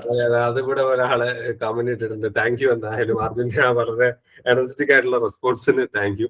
ഞാൻ ഈ ഹിപ്പ എന്ന് പറഞ്ഞു കഴിഞ്ഞാൽ health insurance portability and accountability act എന്നാണ് 1996 സർക്കാർ കൊണ്ടുവന്ന ഒരു സാധനമാണ്. അത് ഹെൽത്ത് ഇൻഷുറൻസും അതുമായി ബന്ധപ്പെട്ട കാര്യങ്ങൾ ഡീൽ ചെയ്യുന്ന ഒരു സാധനമാണ്. NABH എന്താണെന്ന് നിങ്ങൾ പറഞ്ഞു. അതുപോലെ തന്നെ ഹ്യൂമൻ റിസോഴ്സ് പഠിച്ച ആളുകളോട് HRIS, human resources information system എന്നുള്ളതാണ് അതിന്റെ പേര്. അതിപ്പോ അത് ചെയ്യുന്നത് അധികവും സോഫ്റ്റ്വെയർ ആണ്. നിങ്ങൾ മിക്കവാറും കമ്പനികൾക്ക് ഉപയോഗിക്കുന്ന സോഫ്റ്റ്വെയറിന്റെ പേര് സോഹോ എന്ന് പറഞ്ഞിട്ടൊരു സാധനമാണ്. നമ്മുടെ തമിഴ്നാട്ടിലെ തെങ്കാച്ചി സ്വദേശിയായ ശ്രീധർ വെമ്പു എന്ന് പറയുന്ന ഒരു വലിയ മനുഷ്യൻ തുടങ്ങി വെച്ച ഒരു പ്രസ്ഥാനമാണ് സോഹോ എന്ന് പറയുന്ന ഒരു സോഫ്റ്റ്വെയർ കോൺഗ്ലോമറേറ്റ്. അവരുടെ സോഹോ ഉപയോഗിക്കാറുണ്ട്. അങ്ങനെ ഒത്തിരി സോഫ്റ്റ്വെയറുകൾ ഉപയോഗിക്കാറുണ്ട് ഹ്യൂമൻ റിസോഴ്സ് ഇൻഫർമേഷൻ സിസ്റ്റം എന്ന് പറയുന്നത്. ഞാൻ സോഹോനെ പറ്റി പറയാൻ വേണ്ടിയിട്ടല്ല ഇത്രയും പറഞ്ഞത്. നിങ്ങൾ ഈ ഇന്റർവ്യൂ ബോർഡിന് മുന്നിൽ ചെന്നിരുന്നിട്ട് NABH എന്ന് കേൾക്കുമ്പോൾ, ഹിപ്പ എന്ന് കേൾക്കുമ്പോൾ, അല്ലെങ്കിൽ HRIS, human resource information management system എന്നൊക്കെ നിങ്ങൾ കേൾക്കുമ്പോൾ, അല്ലെങ്കിൽ എംപ്ലോയി പേറോൾ എന്നൊക്കെ നിങ്ങൾ കേൾക്കുമ്പോൾ നിങ്ങൾ ഞെട്ടരുതെന്ന് പറഞ്ഞു കഴിഞ്ഞാൽ അധികം ആളുകളും നമ്മുടെ സിലബസിന്റെ ഭാഗമായിട്ട് ഇത് പഠിച്ചിട്ടില്ല എങ്കിലും ഇതേപ്പറ്റി പഠിച്ചിട്ടുണ്ട് എങ്കിലും ചിലപ്പോൾ ഇതേപ്പറ്റി വലിയ ധാരണയൊന്നും ഉണ്ടാവില്ല. അപ്പൊ പറഞ്ഞു വന്നത്, നിങ്ങൾ പോകുന്ന മേഖലയിലെ ഇങ്ങനത്തെ കുറച്ച് ഇമ്പോർട്ടന്റ് ആയിട്ടുള്ള റൂൾസ് ആൻഡ് റെഗുലേഷൻസ് അല്ലെങ്കിൽ ഇങ്ങനെയുള്ള കുറെ ടെക്നിക്കൽ ആയിട്ടുള്ള കുറെ സാധനങ്ങളുണ്ട്. ഇതിനെ പറ്റിയിട്ടുള്ള ഒരു അവയർനെസ് നിങ്ങൾക്ക് വേണം. പ്രത്യേകിച്ച് AI കാലത്താണ്. അപ്പോൾ ടെക്നോളജിയുമായി ബന്ധപ്പെട്ട ഒത്തിരി കാര്യങ്ങൾ നിങ്ങളോട് ചോദിക്കാൻ സാധ്യതയുണ്ട്. അപ്പോൾ അവിടെ ചെന്നിരുന്നിട്ട് നമ്മുടെ ഒരു ലോയെ പറ്റി സംസാരിക്കുമ്പോൾ, ഇപ്പോൾ ആശുപത്രികളിൽ ഡോക്ടർമാരെയും നഴ്സുമാരെയും കയ്യേറ്റം ചെയ്യുകയോ അല്ലെങ്കിൽ ആശുപത്രിയുടെ മുതലുകൾ നശിപ്പിക്കുകയോ ചെയ്തു കഴിഞ്ഞാൽ ഇത്ര വർഷം വരെ കഠിന തടവും പിഴയും എന്ന എല്ലാ ആശുപത്രിയിലും എഴുതി വെച്ചിട്ടുണ്ട്. അപ്പൊ അത് നമ്മൾ പലപ്പോഴും ആശുപത്രി പോകുമ്പോഴൊക്കെ നമ്മൾ കാണുന്നുമുണ്ട്. പക്ഷെ നമ്മൾ ഹോസ്പിറ്റൽ അഡ്മിനിസ്ട്രേഷൻ പഠിച്ചിട്ട് പോലും നമ്മളത് ശ്രദ്ധിച്ചിട്ടില്ല, പഠിച്ചിട്ടില്ല എന്ന് പറയുമ്പോൾ നമുക്കതിൽ ചെറിയ ഒരു എവിടെയോ നമുക്കൊരു നമ്മുടെ ഒരു അറ്റംപ്റ്റ് പാളിയിട്ടുണ്ട് എന്നുള്ളതാണ് അത് മനസ്സിലാക്കുന്നത്. അപ്പൊ അതുകൊണ്ട് ഇങ്ങനെയുള്ള നിങ്ങളെ കുഴയ്ക്കുന്ന കുറെ വാക്കുകളും കുറെ ഫുൾഫോമുകളും ഒക്കെ ഉണ്ട്. അപ്പൊ ഇതേ പറ്റിയിട്ടുള്ള ഒരു ധാരണ നിങ്ങൾക്ക് ഉണ്ടാക്കിയെടുക്കണം. ഞാനിപ്പോ ഇതൊരു ചെറിയ എക്സാമ്പിളിന് വേണ്ടി പറഞ്ഞതാണ്. അതുപോലെ ESI എന്ന് പറഞ്ഞിട്ടൊരു സാധനം ഉണ്ടല്ലോ. എന്താണ് ESI? ESIനെ പറ്റി കേട്ടിട്ടുണ്ടോ? Employee state insurance scheme. അത് തന്നെ. Thank you Arjun. കറക്റ്റ് ഉത്തരമാണ്. Employee state insurance.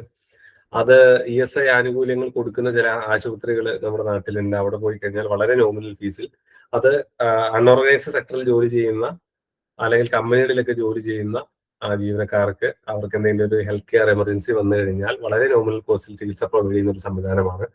അപ്പൊ അർജുൻ ഇപ്പൊ പറഞ്ഞ പോലെ, അർജുൻ എനിക്ക് തോന്നുന്നു ഈ കാര്യങ്ങൾക്ക് കുറച്ച് ഇൻട്രസ്റ്റഡ് ആണെന്ന് തോന്നുന്നു. അതുകൊണ്ടാണ് പുള്ളി കൃത്യമായിട്ട് ഉത്തരം പറഞ്ഞത്. അപ്പൊ ഇത്തരം കാര്യങ്ങൾ ഞാൻ ഈ പറഞ്ഞ പോലെ കുറെ അക്രോണിംസ് ഉണ്ട് ഇതുപോലത്തെ. ESI പോലുള്ള ഒരുപാട് സാധനങ്ങളുണ്ട്. ഇതേ പറ്റിയിട്ടൊക്കെ ഉള്ള ഒരു ധാരണ നിങ്ങൾക്ക് ഉണ്ടാക്കിയെടുക്കേണ്ട ആവശ്യമാണ്. ഇത് എല്ലാവരോടും എല്ലാം ചോദിച്ചോളണം എന്നില്ല. പക്ഷെ ചോദിച്ചു കഴിഞ്ഞാൽ നമ്മൾ അവിടെ ഇരുന്ന് വേർക്കുന്ന ഒരവസ്ഥയിലേക്ക് കാര്യങ്ങൾ പോകരുത്.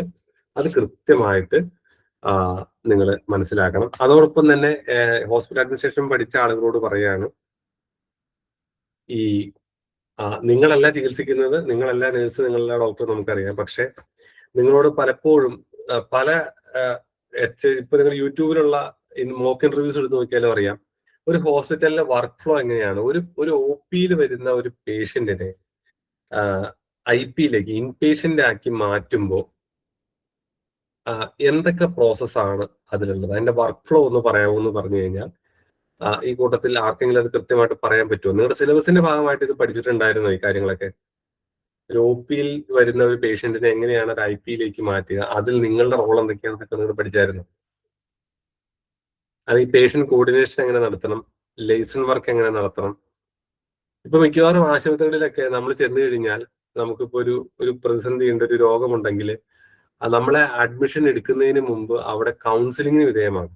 അത് ചുമ്മാ സൈക്കോളജിക്കൽ കൗൺസിലിംഗ് അല്ല, ഫിനാൻഷ്യൽ കൗൺസിലിങ്ങിന് വേണ്ടിയിട്ട് ഒരു റൂമിൽ ഒരു ചേട്ടനോ ഒരു ചേച്ചി ഇരിക്കുന്നത് നിങ്ങൾക്ക് കാണാൻ പറ്റും.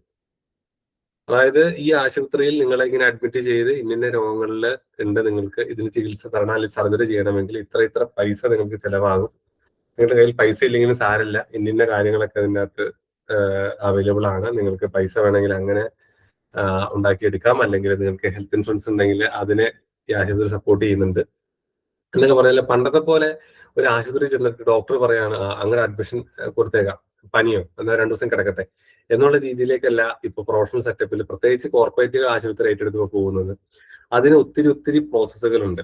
അതായത് അത് നമ്മൾ ആദ്യം പോയി രജിസ്ട്രേഷൻ നടത്തണം, അതിനുശേഷമാണ് കൺസൾട്ടേഷൻ, പിന്നീടാണ് ഡയഗ്നോസ്റ്റിക്സ്, പിന്നീട് ഔട്ട് പേഷ്യന്റ് ആയി പോവുകയാണെങ്കിൽ പിന്നെ ഫാർമസി, ബില്ലിംഗ് കാര്യങ്ങളൊക്കെ ആയിട്ട് അങ്ങനെ പോകും. ഇനി അതല്ലെങ്കിൽ അഡ്മിഷൻ എടുക്കുന്നതിന് മുമ്പുള്ള കൗൺസിലിംഗ് ഉണ്ട്, അതിനുശേഷം നിങ്ങൾക്കൊരു റൂം അലോട്ട് ചെയ്യും, പിന്നെ നിങ്ങളെ ട്രീറ്റ്മെന്റ് നടത്തും, പിന്നെ അതിനുശേഷം നിങ്ങൾക്ക് നഴ്സിംഗ് കെയർ തരും. ഈ നഴ്സിംഗ് കെയറിനോടൊപ്പം ഡോക്യുമെന്റേഷൻ വളരെ കൃത്യമായിട്ട് നടന്നു പോകും. ഈ ആശുപത്രികളെ സംബന്ധിച്ച് ഡോക്യുമെന്റേഷൻ എന്ന് പറയുന്നത് വളരെ ഇമ്പോർട്ടന്റ് ആണ്. ആശുപത്രിയുടെ നട്ടൽ എന്ന് പറയുന്നത് ഡോക്യുമെന്റേഷൻ ആണ്. ട്രീറ്റ്മെന്റ് പോലെ തന്നെ അസുഖം ഭേദപ്പെടുക എന്നുള്ളത് പോലെ തന്നെ ഇമ്പോർട്ടന്റ് ആണ് പേഷ്യന്റിന്റെ ഓരോ വൈറ്റൽ സ്റ്റാറ്റിസ്റ്റിക്സും ഡോക്യുമെന്റ് ചെയ്ത് പോവുക എന്നുള്ളത്. അങ്ങനെ ഡോക്യുമെന്റേഷൻ അതിൻ്റെ അകത്തൊരു വളരെ ഇമ്പോർട്ടന്റ് ആയിട്ടുള്ള സാധനമാണ്. പിന്നീടാണ് ബിൽ സെറ്റിൽമെന്റ് വരുന്നത്, അതിനുശേഷമാണ് ഡിസ്ചാർജ് വരുന്നത്. അപ്പൊ ഇത് ഞാനിങ്ങനെ വളരെ ഈസി ആയിട്ട് പറയുമ്പോൾ രസമാണ്, പക്ഷെ ഇന്റർവ്യൂ ബോർഡിന് മുന്നിൽ നിങ്ങൾക്ക് ഇത് ഇങ്ങനെ തന്നെ ആയിരിക്കില്ല എല്ലാ ആശുപത്രിയും, ചെറിയ വ്യത്യാസങ്ങൾ ഉണ്ടാവും. പക്ഷെ നിങ്ങൾ പറയുമ്പോൾ ഒരു സൈഡിൽ നിന്ന് തുടങ്ങിക്കഴിഞ്ഞാൽ അങ്ങേ അറ്റം വരെ എത്തിക്കാനുള്ള ഒരു സ്കില്ല് നിങ്ങൾക്ക് ഉണ്ടാവണം. ഒരു ഹോസ്പിറ്റൽ എങ്ങനെയാണ് ഒരു സ്മൂത്ത് പേഷ്യന്റ് ഫ്ലോ നമ്മൾ മെയിൻറ്റെയിൻ ചെയ്യുക എന്നുള്ളൊരു കാര്യം നിങ്ങൾ മനസ്സിലാക്കിയിരിക്കണം. പിന്നെ ഈ ഹോസ്പിറ്റൽ അഡ്മിനിസ്ട്രേഷൻ പഠിച്ചവരോട് തന്നെയാണ് പറയുന്നത്, പലപ്പോഴും ഈ ആശുപത്രികളില് പേഷ്യന്റ് സേഫ്റ്റി ഇൻഡിക്കേറ്റേഴ്സ് എന്ന് പറഞ്ഞൊരു സാധനമുണ്ട്.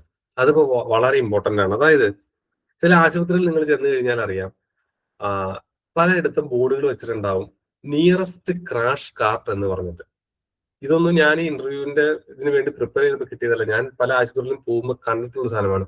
നിയറസ്റ്റ് ക്രാഷ് കാർട്ട് എന്നുള്ളൊരു ബോർഡ് വെച്ചിട്ടുണ്ടാവും. എന്താണെന്നറിയോ സംഭവം? ആരെങ്കിലും കണ്ടിട്ടുണ്ടോ? ഇതൊക്കെ നിങ്ങൾ ഈ ഹോസ്പിറ്റൽ അഡ്മിനിസ്ട്രേഷനുമായി ബന്ധപ്പെട്ട ആളുകൾ ഹോസ്പിറ്റലിൽ ജോലി ചെയ്യുമ്പോൾ നിങ്ങളുടെ ടാസ്ക് ആണ് ഇതുപോലത്തെ ബോർഡുകൾ സ്ഥാപിക്കുക, അല്ലെങ്കിൽ ആ ബോർഡുകൾ സ്ഥാപിക്കേണ്ട സ്ഥലങ്ങൾ ഐഡന്റിഫൈ ചെയ്യുക, അതിന് നിങ്ങളുടെ സ്റ്റാഫിനെ ഡെപ്യൂട്ട് ചെയ്യാറുള്ളത്. നിയറസ്റ്റ് ക്രാഷ് കാർട്ട് എന്ന് പറഞ്ഞു കഴിഞ്ഞാൽ പുറമേ നിന്ന് ആശുപത്രിയിൽ വരുന്ന ഒരാളായാലും ഇല്ലെങ്കിൽ ഒരു രോഗിയെ തന്നെ ഒരു റൂമിൽ നിന്ന് 3-ാം നിലയിലുള്ള ഓപ്പറേഷൻ തിയേറ്ററിലേക്ക് കൊണ്ടുപോകാന്ന് വിചാരിച്ചു. അപ്പൊ ആ റൂമിൽ നിന്ന് അയാളെ 3-ാമത്തെ നിലയിലേക്ക് ലിഫ്റ്റിലാണ് കൊണ്ടുപോകുന്നത്. അപ്പൊ ഇതിനിടയ്ക്ക് ഒരു എമർജൻസി അദ്ദേഹത്തിന് വരാം. ചിലപ്പോ ഹാർട്ട് കാർഡിയാക് സംബന്ധമായ രോഗങ്ങളുള്ളവരാണെങ്കിൽ ചിലപ്പോൾ പെട്ടെന്ന് ശ്വാസം മുട്ട് വന്നേക്കാം, ഇല്ലെങ്കിൽ ഹാർട്ട് അറ്റാക്ക് തന്നെ വന്നേക്കാം, അല്ലെങ്കിൽ അങ്ങനെ പലവിധ പ്രശ്നങ്ങളും വന്നേക്കാം. അപ്പൊ അങ്ങനെ ഈ പേഷ്യന്റ് ഇന്റൻസീവ് കെയർ യൂണിറ്റ് എന്ന് പറയുന്ന ICUവിലോ ഓപ്പറേഷൻ തിയേറ്ററിലോ അല്ലെങ്കിൽ നഴ്സിംഗ് കെയർ കിട്ടുന്ന ഈ പറയുന്ന റൂമിലോ അല്ലാതെ ഇതിനിടയ്ക്കുള്ള ഒരു സ്ഥലത്ത് വെച്ച് ഒരു എമർജൻസി വന്നു കഴിഞ്ഞാൽ അയാൾക്ക് ഫസ്റ്റ് എയ്ഡ് അല്ലെങ്കിൽ ഏറ്റവും അടിയന്തരമായിട്ട് ഒരു മെഡിക്കൽ ഹെൽപ്പ് കൊടുക്കാൻ വേണ്ടിയിട്ട് അവിടെ ഒരു ക്രാഷ് കാർട്ട് എന്ന് പറഞ്ഞൊരു സംവിധാനം ഉണ്ടോ. അവിടെ എമർജൻസി മെഡിസിൻസും അത്യാവശ്യം കൺസ്യൂമബിൾസും സാധനങ്ങളൊക്കെ ഉണ്ടാവും. അപ്പൊ ആ നിയറസ്റ്റ് ക്രാഷ് കാർട്ട് ഒരു ഹോസ്പിറ്റലിന്റെ എല്ലാ നിലയിലും വേണമെന്നാണ് പുതിയ ചട്ടപ്രകാരം പറയുന്നത്. അപ്പൊ 3-ാം നിലയിൽ നിൽക്കുന്ന നിങ്ങൾക്ക്, ഇനിയിപ്പോ നിങ്ങൾ പുറത്തുനിന്ന് ചെല്ലുന്ന ഒരാളാന്നിരിക്കട്ടെ, നിങ്ങൾക്ക് ആശുപത്രിയിൽ വെച്ച് നിങ്ങളൊരു ബൈസ്റ്റാൻഡറായി ചെല്ലുന്നു, അല്ലെങ്കിൽ നിങ്ങളുടെ ഒരു ഫ്രണ്ടിനെ കാണാൻ ചെല്ലുന്നു, നിങ്ങൾക്കൊരു എമർജൻസി വന്നിരിക്കട്ടെ, നിങ്ങൾക്ക് വന്നു കഴിഞ്ഞാൽ നിങ്ങളെ ആദ്യം തന്നെ കാഷ്വാലിറ്റിയിലേക്ക് കൊണ്ടുപോകുന്നതിന് മുമ്പ് ഈ ക്രാഷ് കാർട്ടിൽ നിങ്ങൾക്ക് അടിയന്തരമായിട്ട് ദ വെരി ഫസ്റ്റ് റെസ്പോൺസ് നിങ്ങൾക്ക് ഒരു പ്രഥമ ശുശ്രൂഷ നൽകാൻ പറ്റുന്ന ഒരു സാധനമാണ് ഈ ക്രാഷ് കാർട്ട് എന്ന് പറയുന്നത്. അപ്പൊ അത് ഹോസ്പിറ്റലുകളിൽ പലയിടത്തും സ്ഥാപിക്കണമെന്ന് സർക്കാരിന്റെ നിയമമുണ്ട്. അത് നിങ്ങളുടെ അറിവിലേക്കായിട്ട് ഞാൻ പറഞ്ഞതാണ്. ഈ ക്രാഷ് കാർട്ടിന്റെ സാധനമൊക്കെ നിങ്ങൾക്ക് വേണമെങ്കിൽ നിങ്ങളുടെ ഉത്തരത്തിൽ പല രീതിയിൽ നിങ്ങൾ അതിനെ ഒന്ന് ഹൈലൈറ്റ് ചെയ്ത് കാണിക്കുകയാണെങ്കിൽ നിങ്ങളോട് ചോദിച്ചില്ലെങ്കിൽ പോലും വേറൊരു ചോദ്യത്തിന് മറുപടി പറയുന്ന കൂട്ടത്തിൽ ഇതൊക്കെ നിങ്ങൾ ഉദാഹരിച്ചാൽ പോലും നിങ്ങൾക്ക് സ്കോർ കൂടുതൽ കിട്ടും എന്ന് പറയാൻ വേണ്ടിയിട്ടാണ് ഞാനത് പറഞ്ഞത്. പിന്നെ എന്തുകൊണ്ടാണ് നിങ്ങൾ പിന്നെ നിങ്ങൾ ഈ കുറച്ച് ഈ ആശുപത്രിയുമായി ബന്ധപ്പെട്ട കുറെ ഇപ്പൊ ലാമ എന്ന് പറഞ്ഞിട്ടൊരു സാധനമുണ്ട്. ഇതും ഞാനൊരു ദിവസം കാഷ്വാലിറ്റിയിൽ നിൽക്കുമ്പോൾ ഞാനൊരു ഫയല് കാണുകയാണ് അവിടെ ഒരു അലമാരിൽ വെച്ചിരിക്കുന്നത്. ലാമ LAMA എന്ന് പറഞ്ഞിട്ടൊരു ഫോം ഉണ്ട്. അതെന്താണെന്ന് നിങ്ങൾ കേട്ടിട്ടുണ്ടോ? ഞാൻ കഴിഞ്ഞ ബാച്ചിലോട് ചോദിച്ചിട്ടുണ്ട്. Medical advice. യെസ്, അർജുൻ മിടുക്കനാണ്. അർജുൻ ആശുപത്രിയിലാണോ ജോലി ചെയ്യുന്നത്? അല്ലല്ല, ഞാനിപ്പോ നിലവിൽ ഡിപ്ലോമ ഹോസ്പിറ്റൽ അഡ്മിനിസ്ട്രേഷൻ കഴിഞ്ഞിട്ട് PG ഡിപ്ലോമ പഠിച്ചുകൊണ്ടിരിക്കുക. അപ്പൊ നിങ്ങളുടെ സിലബസിന്റെ ഭാഗമായിട്ട് ഇതുണ്ടല്ലേ? ഇതെല്ലാം ഹോസ്പിറ്റൽ അഡ്മിനിസ്ട്രേഷൻ ഈ പഠിക്കുന്നുണ്ടോ ഓൾറെഡി? Okay okay. എന്നിട്ടാണോ വേറെ ആരും മിണ്ടാത്തത്? നിങ്ങളുടെ സിലബസ് എന്താണെന്ന് ഞാൻ കണ്ടിട്ടില്ല. Thank you Arjun. LAMA LAMA consent എന്ന് പറഞ്ഞു കഴിഞ്ഞാൽ കുറെ പേര് ചിരിക്കുന്നുണ്ട്. ചിരിച്ചിട്ട് കാര്യമില്ല, കൃത്യമായിട്ട് മറുപടി തരാം. അപ്പൊ എനിക്ക് ലാമ ഫോം എന്താണെന്ന് അറിയില്ലായിരുന്നു. ഞാൻ കുറെ നാളുകൾക്ക് മുമ്പ് കാഷ്വാലിറ്റിയിൽ എന്റെ അമ്മയ്ക്ക് ഇങ്ങനെ വയ്യാതായപ്പോ അമ്മ കാഷ്വാലിറ്റിയിൽ ഇങ്ങനെ കിടക്കുകയാണ്. അപ്പൊ ഞാൻ ഇങ്ങനെ നോക്കുമ്പോ ലാമ എന്ന് പറഞ്ഞിട്ട് സാധനം എഴുതി കണ്ടു. അപ്പൊ തന്നെ ഗൂഗിൾ സെർച്ച് ചെയ്തപ്പോഴാണ് ലീവിങ് അഗെയിൻസ്റ്റ് മെഡിക്കൽ അഡ്വൈസ് എന്ന് പറയുന്നത്. അതായത് ചിലപ്പോൾ നമ്മൾ ആശുപത്രി ചെല്ലുമ്പോൾ അവർ പറയും ഈ പേഷ്യന്റിനെ നിങ്ങൾ വേറെ ആശുപത്രിയിലേക്ക് ഷിഫ്റ്റ് ചെയ്ത് കഴിഞ്ഞാൽ ആംബുലൻസിൽ കയറ്റി മറ്റൊരു സ്ഥലത്തേക്ക് കൊണ്ടുപോയി കഴിഞ്ഞാൽ ഇന്ന റിസ്കുകൾ ഉണ്ട്, അപ്പോൾ നിങ്ങൾ ഇവിടെ തന്നെ ചികിത്സ തുടരുന്നതാണ് നല്ലതെന്ന് അവർ പറയും. പക്ഷെ നമ്മൾ പറയും ഞങ്ങൾക്ക് അത് പോരാ, കുറച്ചുകൂടി നല്ല ആശുപത്രി പോകണം. അപ്പൊ അവർ പറയും യെസ് കറക്റ്റ് ആണ് ഫരീദ പറഞ്ഞിരിക്കുന്നത്, സെൽഫ് റിസ്കിൽ, നമ്മുടെ റിസ്കിൽ, അതായത് മെഡിക്കൽ അഡ്വൈസ് നിങ്ങൾ ഇവിടുന്ന് പുറത്ത് വിടരുത് എന്നുള്ളതാണ്. പക്ഷെ നിങ്ങളുടെ റിസ്കിൽ നിങ്ങൾ കൊണ്ടുപോകുക. മെഡിക്കൽ അഡ്വൈസിന് എഗെയിൻസ്റ്റ് ആണത്, പക്ഷെ നിങ്ങളുടെ റിസ്കിൽ കൊണ്ടുപോകണം. ഞങ്ങൾക്ക് എന്തെങ്കിലും സംഭവിച്ചു കഴിഞ്ഞാൽ ഒരു ഉത്തരവാദിത്തം ഉണ്ടായിരിക്കില്ല എന്നുള്ള കാര്യമാണ് ലാമ ഫോം എന്ന് പറയുന്നത്. അപ്പൊ ഇതൊക്കെ നിങ്ങൾ പഠിക്കുന്ന കാര്യങ്ങളാണ്. ഇതേ പറ്റിയിട്ടൊക്കെയുള്ള ചോദ്യങ്ങൾ തീർച്ചയായിട്ടും ഹോസ്പിറ്റലുമായി ബന്ധപ്പെട്ട ചോദ്യങ്ങളിൽ നിങ്ങൾക്ക് ഉണ്ടാകും. അപ്പൊ അതുകൊണ്ട് അത് ഓർത്തിരിക്കുക. മാത്രമല്ല ഞാൻ ആദ്യം പറഞ്ഞ പോലെ നിങ്ങൾ ഈ ഹോസ്പിറ്റലുമായി ബന്ധപ്പെട്ട ലീഗൽ സാധനങ്ങൾ, ഇപ്പൊ ഈ ഞാൻ ഹിപ്പാന്ന് ജസ്റ്റ് ഒരു ടേംസ് പറഞ്ഞതേ ഉള്ളൂ. ഇപ്പൊ പലയിടത്തും ഈ സാംക്രമിക രോഗങ്ങൾ, ഇപ്പൊ ഫീവർ ക്ലിനിക്ക്, ഇപ്പൊ പല ആശുപത്രികളിലും ഇപ്പൊ ചൂട് ക്ലിനിക്ക് തുടങ്ങിയിട്ടുണ്ട്. ഈ ചൂട് നമ്മളെയൊക്കെ വല്ലാതെ അലട്ടുന്നുണ്ട്. അപ്പൊ അങ്ങനെ പെട്ടെന്ന് ചൂടിന്റെ അല്ലെങ്കിൽ സൺബേൺ ആയിട്ട് വരുന്ന ആളുകൾ, അല്ലെങ്കിൽ പെട്ടെന്ന് കുഴഞ്ഞു വീഴുന്ന ചൂടിന്റെ കാഠിന്യം കാരണം കുഴഞ്ഞു വീഴുന്ന പ്രായമുള്ള ആളുകൾ, ഇവർക്കൊക്കെ അടിയന്തര ചികിത്സ നൽകാനായിട്ട് ഹീറ്റ് ക്ലിനിക്കുകൾ തുടങ്ങിയിട്ടുണ്ട് പല ആശുപത്രികളിലും. അപ്പൊ അതൊക്കെയായി ബന്ധപ്പെട്ട അഡ്മിനിസ്ട്രേറ്റീവ് കാര്യങ്ങളും ഇതിനൊക്കെ ബാക്ക് ചെയ്യുന്ന നിയമങ്ങളും സാധനങ്ങളും ഒക്കെ നിങ്ങളൊന്ന് പഠിച്ചിരിക്കുന്നത് വളരെ അത്യാവശ്യമാണ്. ഇതൊക്കെ ഇനിയിപ്പോ HA എന്ന് പറയുന്ന ഒരു ഇതിലേക്ക് ഒതുങ്ങുന്നില്ല. രണ്ട് ടീമിനോടും ചോദിക്കുകയാണ്, HRM-നോടും HA-യോടും ചോദിക്കുകയാണ്, നിങ്ങളോട് എങ്ങനെയാണ് നിങ്ങൾ ജോലി ചെയ്യുന്ന സ്ഥാപനത്തിൽ ഒരു കോൺഫ്ലിക്റ്റ് ഉണ്ടാവുകയാണ്, ആ കോൺഫ്ലിക്റ്റിനെ വളരെ സയന്റിഫിക് ആയിട്ട് നിങ്ങൾ എങ്ങനെയാണ് അതിനെ പരിഹരിക്കുക എന്നൊരു ചോദ്യം ചോദിച്ചാൽ നമ്മൾ അതിനെങ്ങനെയായിരിക്കും ഉത്തരം പറയുക? അതില് നമ്മൾ ഉപയോഗിക്കേണ്ട കുറച്ച് വാക്കുകളാണ് ഞാൻ ഉദ്ദേശിക്കുന്നത് കേട്ടോ. അപ്പൊ കൃത്യമായിട്ടൊരു മറുപടി അതിന് സിറ്റുവേഷൻ അറിയാൻ നമുക്ക് പറയാൻ പറ്റില്ല. എന്നാലും നിങ്ങൾ എങ്ങനെയായിരിക്കും നിങ്ങൾ ജോലി ചെയ്യുന്ന ആശുപത്രിയിലോ അല്ലെങ്കിൽ ഒരു കമ്പനിയിലോ ഒരു കോൺഫ്ലിക്റ്റ് ഉണ്ടാകുമ്പോൾ അത് HR എന്നുള്ള രീതിയിൽ, മാനേജർ എന്നുള്ള രീതിയിൽ നിങ്ങളാണ് അത് സോൾവ് ചെയ്യാൻ പോകുന്നത്. നിങ്ങൾ എന്തായിരിക്കും എങ്ങനെയായിരിക്കും അതിനെ ഫസ്റ്റ് ഡീൽ ചെയ്യുക? ഫസ്റ്റ് ഡീൽ ചെയ്യുക എന്നുള്ളതല്ല, അതിനെ എങ്ങനെയായിരിക്കും അതിനെ ഡീൽ ചെയ്ത് സെറ്റിൽമെന്റ് എത്തിക്കുക? യെസ്, പേഷ്യൻസ് ആയിട്ട് സോൾവ് ചെയ്യണം. അത് അർജുൻ പറഞ്ഞത് വളരെ കറക്റ്റ് ആണ്. എടുത്തു ചാടി അത് നമ്മുടെ 2 സൈഡും കേൾക്കും, വളരെ ഇമ്പോർട്ടൻറ്റ്. അത് അവിടെ നിന്ന് വേണം തുടങ്ങാൻ. ആ ഒരു പോയിന്റ് കിട്ടാൻ വേണ്ടിയിട്ടാണ്. Thank you Fareeda. Listen to both sides എന്നുള്ളത് വളരെ ഇമ്പോർട്ടന്റ് ആണ്. ഈ പോലീസ് സ്റ്റേഷനിൽ കാം ആൻഡ് പൊളൈറ്റ് അപ്രോച്ച് തിരിച്ചു പറഞ്ഞിട്ടുണ്ട്, വളരെ കറക്റ്റ് ആണ്. പോലീസ് സ്റ്റേഷനിൽ നിങ്ങളൊരു പരാതിയുമായി ചെന്ന് കഴിഞ്ഞാൽ പോലീസുകാർ 2 ഭാഗവും കേൾക്കും. പ്രത്യേകിച്ച് നമ്മുടെ നാട്ടിൽ വണ്ടിയൊക്കെ ചെറിയ തട്ടോ മുട്ടോ ഒക്കെ ചെയ്യുന്ന സമയത്ത് 2 പേര് സമ്മതിച്ചു കൊടുക്കില്ല. പക്ഷെ പോലീസ് സ്റ്റേഷനിൽ ചെന്ന് കഴിയുമ്പോൾ പോലീസുകാർ 2 പേരെയും വിളിച്ച് ചോദിക്കുക എന്താ സംഭവം ഉണ്ടായെന്ന്, എന്നിട്ടാണ് ഒരു തീരുമാനത്തിലേക്ക് എത്തുന്നത്. എന്ന് പറഞ്ഞ പോലെ 2 ഭാഗവും നിങ്ങൾ കേൾക്കും എന്നുള്ളൊരു കാര്യം നിങ്ങളുടെ ഉത്തരത്തിൽ ഉണ്ടാകണം. ബാക്കി ഒന്നും ചെയ്തില്ലെങ്കിലും ഒരു കോൺഫ്ലിക്റ്റ് എപ്പോഴാണ്? 2 മനുഷ്യർ തമ്മിലാണ് കോൺഫ്ലിക്റ്റ്, 2 വ്യക്തികൾ തമ്മിൽ, 2 സെപ്പറേറ്റ് ബാക്ക്ഗ്രൗണ്ടിൽ നിൽക്കുന്ന ആളുകൾ തമ്മിലാണ് കോൺഫ്ലിക്റ്റ്. അപ്പൊ അവിടെ നിങ്ങൾ ആദ്യം ഹൈലൈറ്റ് ചെയ്യേണ്ട കാര്യം you will listen to both sides എന്നുള്ളതാണ്. ആശുപത്രിയിലാണെങ്കിൽ പേഷ്യന്റിന്റെ ആളുകൾക്ക് ഒന്ന് പറയാനുണ്ടാകും, നിങ്ങളുടെ ആശുപത്രിയുടെ ഭാഗത്തിന് വേറൊരു കാര്യം പറയാനുണ്ടാകും. ഈ രണ്ട് ആളുകളെയും നിങ്ങൾ കറക്റ്റായിട്ട് കേട്ട ശേഷം മിസ്അണ്ടർസ്റ്റാൻഡിങ് ഇല്ലാതെ ഒരു ക്ലാരിറ്റിയിലേക്ക് കാര്യങ്ങളെ കൊണ്ടുവരിക. അതിന് നിങ്ങൾ പ്രൊഫഷണലി ഈ കാര്യത്തെ സമീപിക്കുക എന്നുള്ളതാണ്. ഈ രണ്ട് വ്യക്തികളെ അല്ലെങ്കിൽ രണ്ട് സൈഡിനെയും നിങ്ങൾ കേട്ടതിന് ശേഷം മിസ്അണ്ടർസ്റ്റാൻഡിങ് ഒന്നും നിങ്ങൾക്കുമില്ല അവർക്കുമില്ല എന്ന് ഉറപ്പിച്ചതിന് ശേഷം മാത്രം വേണം നിങ്ങളൊരു സൊല്യൂഷൻ സജസ്റ്റ് ചെയ്യാനായിട്ട്. ഇത് ഇങ്ങനെ കേൾക്കുമ്പോൾ വളരെ രസമാണ്, നമുക്ക് വളരെ സിമ്പിൾ ആയിട്ട് തോന്നും. പക്ഷെ ഇന്റർവ്യൂ ബോർഡിന് മുന്നിൽ ഇരുന്ന് നിങ്ങൾക്ക് ഒരു സിറ്റുവേഷൻ തരുമ്പോൾ നിങ്ങൾ പറയുമ്പോൾ നിങ്ങൾ ആദ്യം ഹൈലൈറ്റ് ചെയ്യേണ്ട കാര്യം I will listen to both sides. രണ്ട് പാർട്ടികളെ ഞാൻ കേൾക്കും. I will do my best to clarify the misunderstanding. അതിനുശേഷമായിരിക്കും ഞാനൊരു തീരുമാനത്തിലെത്തുക. ഇനി തീരുമാനം എടുത്താൽ മാത്രം പോരാ, അതിനുശേഷം വേറൊരു കാര്യം കൂടിയുണ്ട്. കാരണം ഈ ആശുപത്രിയിൽ അഡ്മിറ്റ് ആയ ആളാണെങ്കിൽ ചിലപ്പോൾ ഒരാഴ്ച ട്രീറ്റ്മെന്റ് ഉള്ള ആളാണെങ്കിൽ ചിലപ്പോൾ 3-ാമത്തെ ദിവസമായിരിക്കും ഇവർക്ക് പ്രശ്നം ഉണ്ടാവുന്നത്, ഈ ഒരു തർക്കത്തിലേക്ക് പോകുന്നത്. ഈ തർക്കം തീർന്നു കഴിഞ്ഞിട്ട് 4, 5, 6, 7-ാമത്തെ ദിവസം വരെയും ഇയാൾ ഈ ഹോസ്പിറ്റലുണ്ട്. നിങ്ങൾ ഫോളോ അപ്പ് ചെയ്യണം. അതൊരു നല്ല HR മാനേജറുടെ, ഒരു ഹോസ്പിറ്റൽ അഡ്മിനിസ്ട്രേറ്ററുടെ റോളിൽ ഇരിക്കുന്ന ഒരാളുടെ ഒരു നല്ല ക്വാളിറ്റിയാണ്. ഒരു കോൺഫ്ലിക്റ്റിനെ നിങ്ങൾ റെസൊല്യൂഷൻ നടത്തി സോൾവ് ചെയ്താലും ആ പാർട്ടിയെ അല്ലെങ്കിൽ ആ ഒരു പേഷ്യന്റിനെ, അയാളുടെ ബന്ധുക്കളെ നിങ്ങൾ ഫോളോ അപ്പ് ചെയ്ത് ഫർദർ പ്രശ്നങ്ങൾ ഉണ്ടാകുന്നില്ല എന്നൊരു കാര്യം നിങ്ങൾ ചെയ്യേണ്ടത് വളരെ അത്യാവശ്യമാണ്. അപ്പൊ ഞാൻ ആദ്യം പറഞ്ഞ പോലെ ഈ രണ്ട് പാർട്ടിയെയും കേൾക്കുക എന്നുള്ളത് പോലെ തന്നെ ഇമ്പോർട്ടന്റ് ആണ്. കോൺഫ്ലിക്റ്റ് ശേഷം അതിനെ ഫോളോ അപ്പ് ചെയ്യുക എന്നുള്ളത്. ഞാൻ ആദ്യം പറഞ്ഞ പോലെ കസ്റ്റമർ ഈസ് ദ കിങ് എന്നാണ് നമ്മൾ പറയുന്നത്. അപ്പൊ നമുക്ക് നഷ്ടപ്പെടുന്ന by word of mouth publicity എന്ന് പറഞ്ഞിട്ടൊരു സാധനമുണ്ട്.